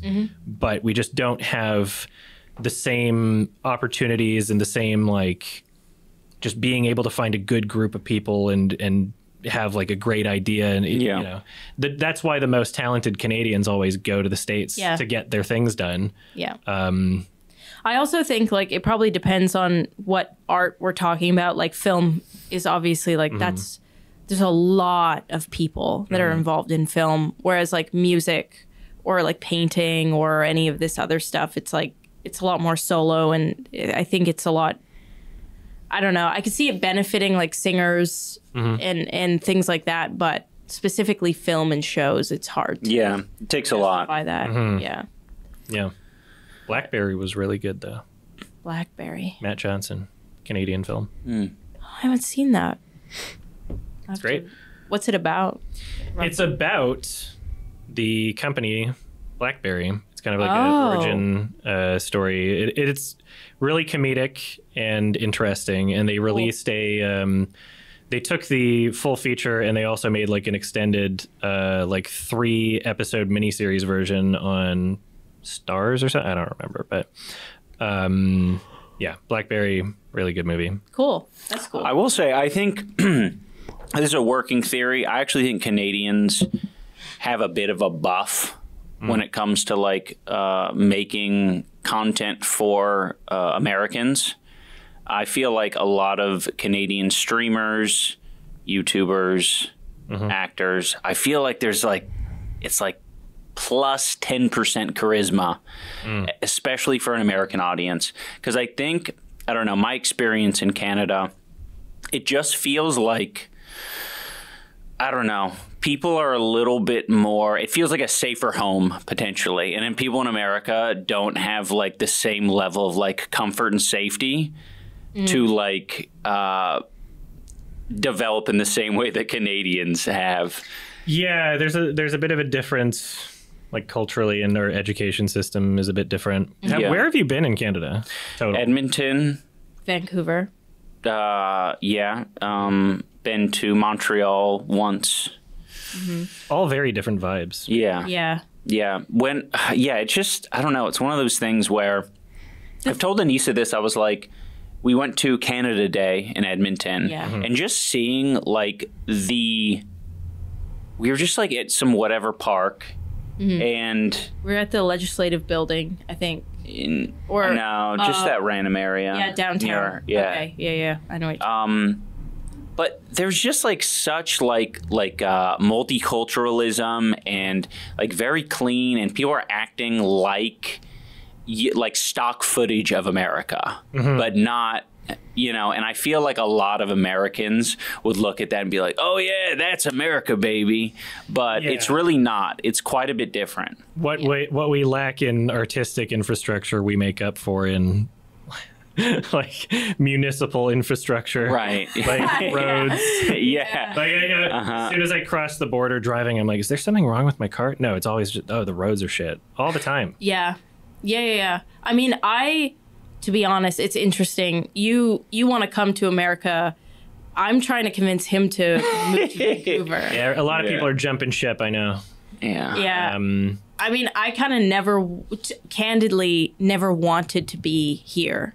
But he was very, like, I want to be here. So, I got my roots here. So, and I mean, his career was the one that needed to, come first. So, obviously, I saw the benefits of it. But I don't know. I think I've been here for so long that the cultural differences between Canada and the U.S. become louder over time. And I kind of just miss, everybody's so unserious in Canada. Like everybody's just kind of a little goofy. You know what I mean? Like even when they're doing a hate crime, it's a little goofy. So just a little goofy hate crime. Like at least no one has a gun, Yeah. That's what people are just, it feels like, I don't know, somebody's not trying to punch you in the back of the head. Yeah. At all times. There's different levels of like paranoia. Yeah. Like depending on like where you are and like, okay, exits in this building. Yeah. Yeah. I think that's like and maybe it's me. Like maybe I truly am just paranoid being here, or like it's like there's a little bit more like a different vibe and I'm reading it as hostility, but I cannot get fully comfortable here. I've gotten better. I think Seattle is, in my opinion, the most comfortable I've been out of everywhere that we've been, but I don't know. Yeah, it just gets so different. Like I'm sure, well, how do you like Seattle? Like, how is it compared to maybe, because you've been to Georgia a lot, I guess, at this point, right? I mean, those are very different vibes. Yeah. I like Atlanta. Seattle, I definitely prefer Vancouver to Seattle, and they're just kind of way too similar for me to, it's like an easy answer for me. Yeah. But between like, different places in Canada versus Atlanta, they're just the experience is just so different that it's like, okay, I love some things about this. I love some things about this. Yeah. I don't know if I'm ready to call one like a permanent home. Like I kind of, as stressful and time consuming and expensive as it is to be just constantly traveling between places, I do like being able to just like have my roots in a couple different places as well, at least for the time being. And we'll see how things go as time progresses. But yeah, step one is just trying to let the government know that they shouldn't be tracking how many days I'm there, and then I can figure out the rest after that point. Yeah, well, I mean, I have some bad news for you. They'll still track. Yeah, I know, but if I have like a visa or whatever, then it's like, then it won't matter, is what I'm saying. Yeah, you can stay longer. Exactly. Once I got my residency card, I thought I could spend as much time in Edmonton as I wanted. No, they care. So What do you mean? they want you to show that you want to live here. Oh. So if they find that you're spending more time, they will. Okay. Yeah. New So thing to consider. yeah, and that surprised me because like I went through everything and I got the card. I got the green card and I was like, great, I'm gonna spend 5 months back in Edmonton, and then I was alerted that like if they really want you to make a choice. They're like, we don't want you to be a nomad. Yeah, I think that probably this is all speculation. I think it helps that my trips are like frequent enough that I'm like going back and forth like every like month or two. Right. Yeah. That it's like I'm not living anywhere. I'm just visiting. Yeah. I'm Yeah, the true. wind. Yeah. Yeah. But I do like because I do agree there are some things about America that I like better than Canada, and there are things about Canada that I like better than the U.S. And I think that no matter where I live, I will always have a feeling of like, I mean, it's inarguable the opportunities and like what we have going on here we wouldn't have in. Yeah, and just it's worth acknowledging that you're just a bit nostalgic and you miss your family. Yeah, I miss and my family. all that kind of stuff. Jam. Yeah. I can't do dry. I can never live in Edmonton. I got nosebleeds Fair. all the time. Yeah. Oh, interesting. It's also just ugly. It's ugly. Edmonton's It's ugly and it's dirty. yeah. No And offense. like the fucking Sorry. like you can never have a clean car, Yeah. but you have to have a car. Yeah. Yeah. Transit sucks. That's the other thing. I lived in Coquitlam for 2 years, and I was like, "Holy shit, this train is fucking awesome!" And I Train. I just loved like being able to walk places and go to downtown Vancouver on the train. And then after that, I went back to Edmonton. I was like, I No. can't fucking be here anymore. That's it. No, it sucks. So Yeah. don't know. LRT. LRT, it's expanding. It's expanding, but it sucks. It's expanding, but it sucks. And they never should have put it on ground. I like, street agree. level. So Saved a little bit of money in the short term, made things just absolutely miserable for everybody in the long term. I used to live right where the LRT was, like right where it begins. So by Heritage. Yeah, I was where the between Heritage Southgate Mall. and Heritage. And that They were building it. when you're trying to leave to get on the main road, 15-minute 15-minute wait at the red light. 15-minute light. It sucked. So Edmonton infrastructure sucks, you guys. It's not just America. Canada is It's just poorly planned, and yet like there's still there's still a lot about the Edmonton infrastructure that I love. Their snow removal service, great. right? Because when you have a population that far north, you have to be prepared for the snow. Yeah. And there's no such thing as a snow day in Edmonton. No. Yeah. Yeah, I so- didn't get that concept. Yeah, literally. That's frustrating about Vancouver is like Yes. when it snows once a year and it's like enough that it's there for a week, but everybody's trying to buy snow shovels at once because people think it will never snow. It's like, okay, it's happening every year at this point. Yeah. And then like nobody clears the snow off the streets. Right. And then people don't deliver the mail. They Yeah. don't collect the garbage and recycling. And it's like, okay, I guess the city just shuts down for like For a week, which seems weird. Yeah. I keep having these weird realizations growing up and then being exposed to different environments. One of the ones that I've figured out is just how crazy it is to other people that we had a boot room. Have you ever thought about that? Do you know what a boot room is? Right? Yeah. Well, I just You know what a assumed boot that room would be a mud room.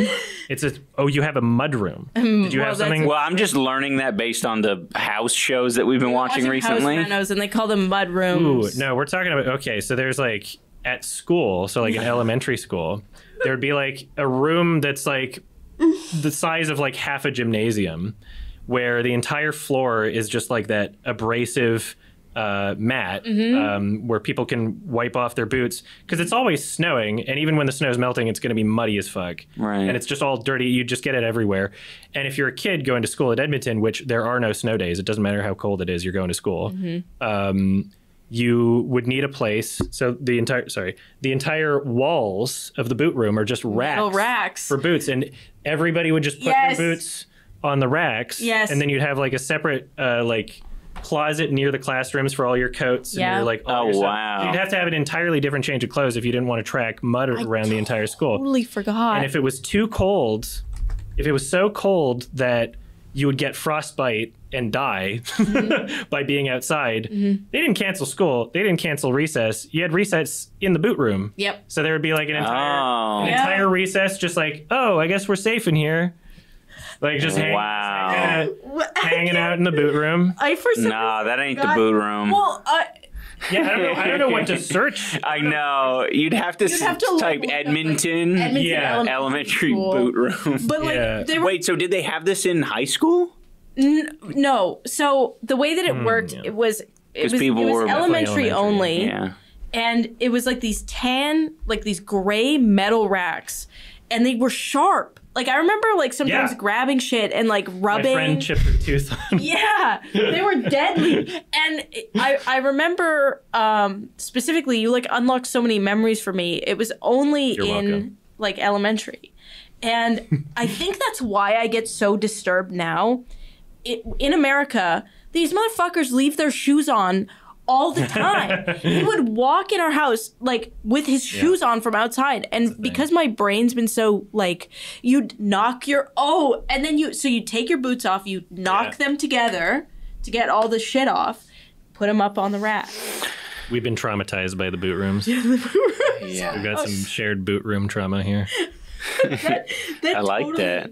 There's some listeners that we have that are from Edmonton or from Canada that are like, they're going to be like, holy shit. This is that's the crazy thing about living in Canada, or like even somewhere that far north in Canada, where like that's not even necessarily the norm in Canada. Yeah. We're so isolated to like a certain type of normality. Yeah. And it's not exclusive to Canadians. Like, I go to fucking Atlanta. I go to, Seattle. Anywhere in America, every city has these things that everybody just like takes for granted and accepts it as part of their like culture and lifestyle and just like a normal thing. But a lot of that, people don't realize it's like, oh, that's actually really weird. Yeah. It's actually nobody else does this. Well, like I had that thought the other day. There was a time when I was growing up where I just thought everyone had to deal with -40 weather. No. Like I would be walking to my car and I'd be like, this is just life. This is just what it is. Frozen hair. Yeah. Your nose hairs would freeze. Sticking together. Yeah. Yeah. I thought I was like, this is what it is. Yeah, it sucked.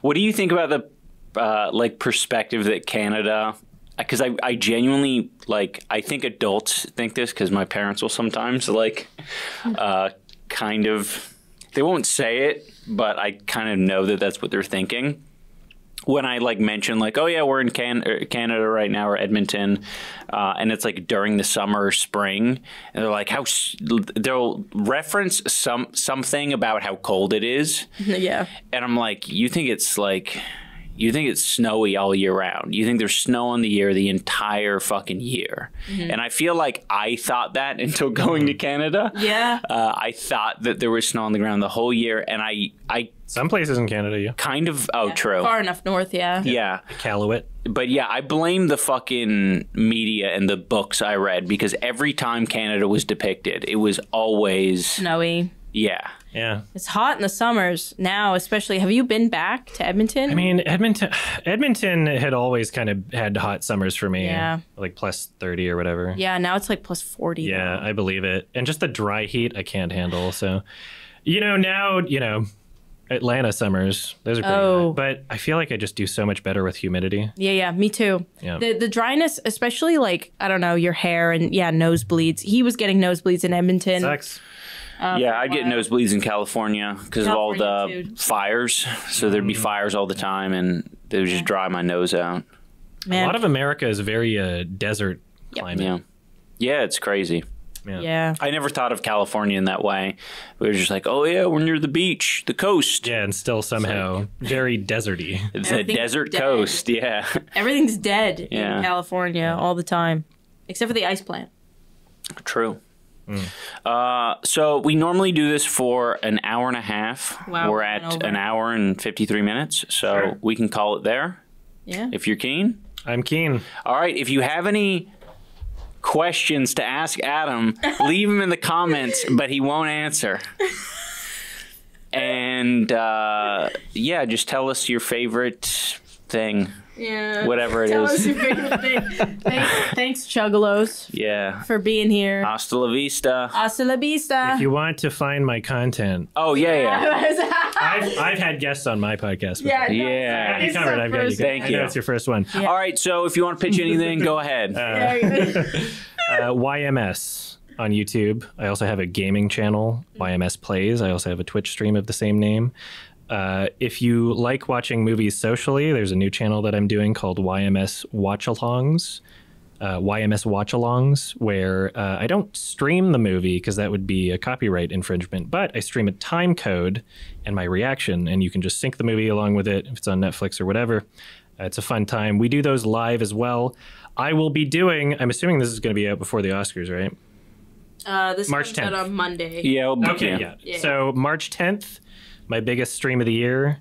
The Oscars stream will be happening live on my YMS YouTube channel, as well as my Twitch. And I also make music, an unkindness. I do a lot of things. All right. Oh, that's what I was cool. going to talk to you Oh, about. you want it? We can extend Yeah, this. yeah. Let's extend it. All right. Put that at the end. I mean, we don't have to read it. Yeah, I was- They can see that it's not over yet. I know. Oops. Yeah, you make music. I do. I know that. Yeah. I'll show it to you. Oh, I'm so excited. Yeah. What, like, do you play an instrument? I play mostly piano. So I did like a 4-song demo back when I was in Edmonton, kind of like, rough, cheap produced or whatever. Piano, drums, guitar, bass, vocals, just kind of like a one-man band thing. And one of the tracks, Fragments, got covered by Blondie, the band Blondie. as the Yes. closing track on their newest Whoa. album. Because Chris Stein, founding member and guitarist, watches my videos. Thank you so much. Wow. I got to meet Debbie Harry, and she played my song in front of people in Vancouver. That was a really affirming moment for me. That's so cool. And then, my newest album, I only have the demo and then one album. Just completely produced by myself, mostly. It was like at a studio, but I don't have a producer. I'm really trying to get another album going, but I want it to be with like better production quality. And like, again, this problem with infrastructure in Canada and like I can't, sometimes there are people that want to work with you, but like, I can't trust that they're like, I want to work with some talented people. I want to find like a good producer for music and people that believe in my vision. And essentially it's, my favorite band is Bright Eyes. It's inspired by Bright Eyes. I love Bright Eyes. Regina Spektor is an influence. I love Regina Spektor.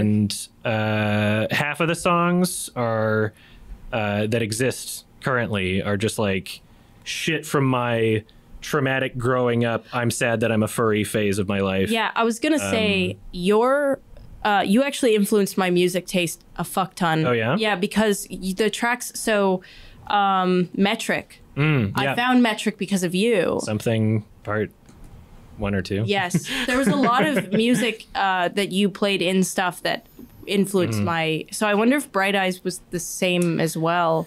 There might have been a Bright Eyes track in one of them. I'm confident that there probably was. Yeah, because for at I least one was part. obsessed with Bright Eyes when I was in Edmonton. I still am. Yeah, I listened to some Bright Eyes on the way over here. so good. Yep. Yeah. So you want better production going Yeah. forward in your music, but you're saying it's hard to find talented people without kind of like going through the.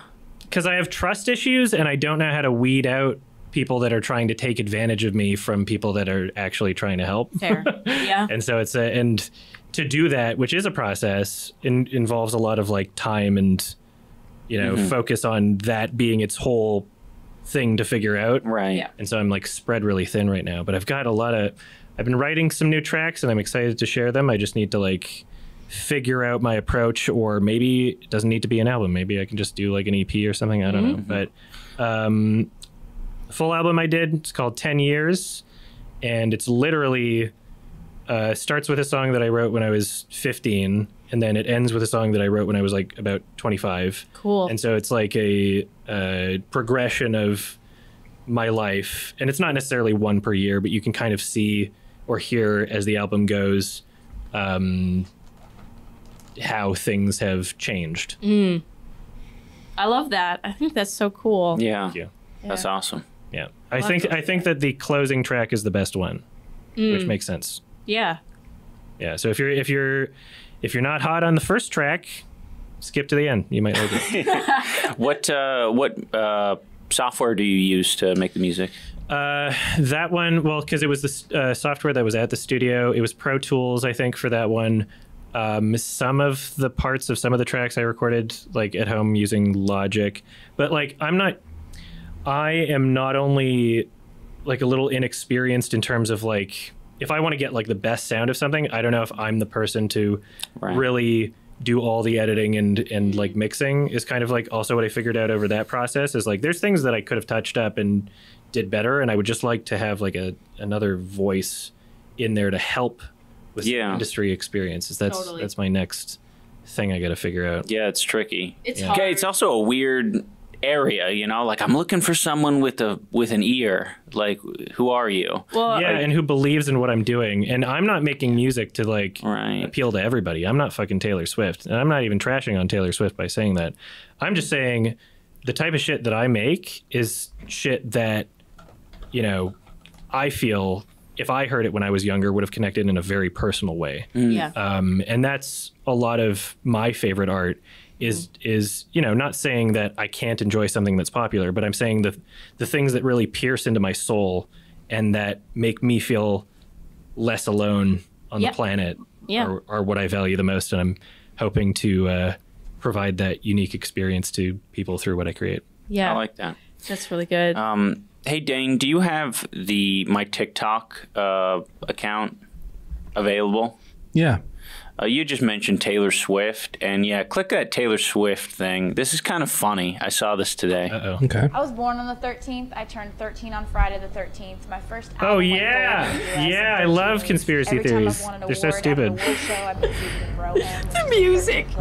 Wait, it gets good. Or the 13th row or the 13th section. It's really a good number. Yeah. Yes. So there's this guy who plays for the 49ers. Taylor Swift.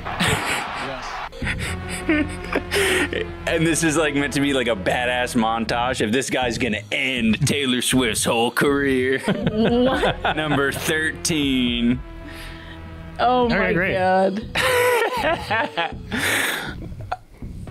This is going to be the most watched Super Bowl ever. For sure. Probably. Now people who don't give a shit about the Super Bowl are going to be watching, plus Yes. people who give a shit about the Super Bowl. Yeah. Everybody's going to be watching. The puppy I'll be streaming bowl. on Twitch if you don't want to watch the Super Bowl on Sunday. Nice. I like that. Although you said it's going to be out on Monday, so it might be too late. Oops. Whatever. All right, that works, Dane. Thank you. Yeah. And just because I know my band was name is scary. a little tough to say and have people understand what I said. Unkindness. So I search for it. Yes. Back to my promotion. And unkindness. Yeah. N-A-N space U-N-K-I-N-E-S-S. I was gonna say, Anisa got me a keyboard because I've been interested in learning the piano. Mm-hmm. Do you have any advice on like where to start for something like that? Because I'm Do you very have any musical experience whatsoever? no, none. Have you ever done like karaoke? Do you know? Are you like tone deaf? Like, do you have like He's tone deaf. Okay. That one. All right. Okay. I don't know. So the great thing about trying to learn music at this point is you can find a lot of YouTube tutorials, but Right. it might be worth your while to just like, I don't know. There's like tons of like any cities you're going to find like local piano Right. tutor that's just like, I agree. you can go in for like a 1 hour, 30-minute or whatever session. You know, it's a really low commitment kind of thing. If you don't like it, you don't like it. But Cool. having someone who's experienced with teaching people is probably a lot better than if you have no experience. Like, Yeah. I used YouTube tutorials to learn half the instruments on my album, but I already had like actual A bass. piano knowledge, Right. experience. So Awesome. I was able to in that way. But yeah. Were you a band kid? I was a kid with a band. Oh, okay. But you didn't. You were. Oh wait, no, yeah, I forgot what you meant by that. Yeah. I played the trumpet in junior high. I played French horn. Nice. Yeah. You didn't play band. I rented a saxophone for one day, and I went, and then I returned it. Nice. And a recorder. I fucking sucked on a recorder a couple days. You did? Yeah. You sucked on I it? sucked on it. I wasn't playing much. I used to play the Glockenspiel. Did you go to Westbrook Elementary? No. Or different? No, okay. I went to Greenfield. Oh. Yeah. That's Very nice boot room there. that would have a big boot room because that was a big It was school. a big boot room. Yeah. Our boot room wasn't that big. It was just like big halls, hallways. Not really like a half a gymnasium. Still, every fucking school I ever went to in Edmonton just keeps showing up in my nightmares. I can never leave. I can move away from the city. It's always just like, oh, some shitty dream will be set there. I'm like, fuck, why am I back here again? Yeah. I'll No. fly away when I realize it's a dream. I'm like, you can't trap me here. That's so Sit relatable. down. I didn't think I could ever relate. It's fucking traumatizing. Yeah, it is. It's a shitty place to like. No, everybody leaves. Yeah. Or gets trapped. Yeah. Well, like, I went on addicted to drugs. Facebook. Yes. I went on Facebook the other day and I was like, I don't want to look anymore No. where people are because it's making me sad. Yeah. So, Thank you we have it. for being here. Thank you for joining those. I mean, thank you for having me. For joining on. This is my podcast now. Have a great day. Safety first. sit. I did like this. Hasta la vista. Hasta la vista. Hasta la vista. Bazinga.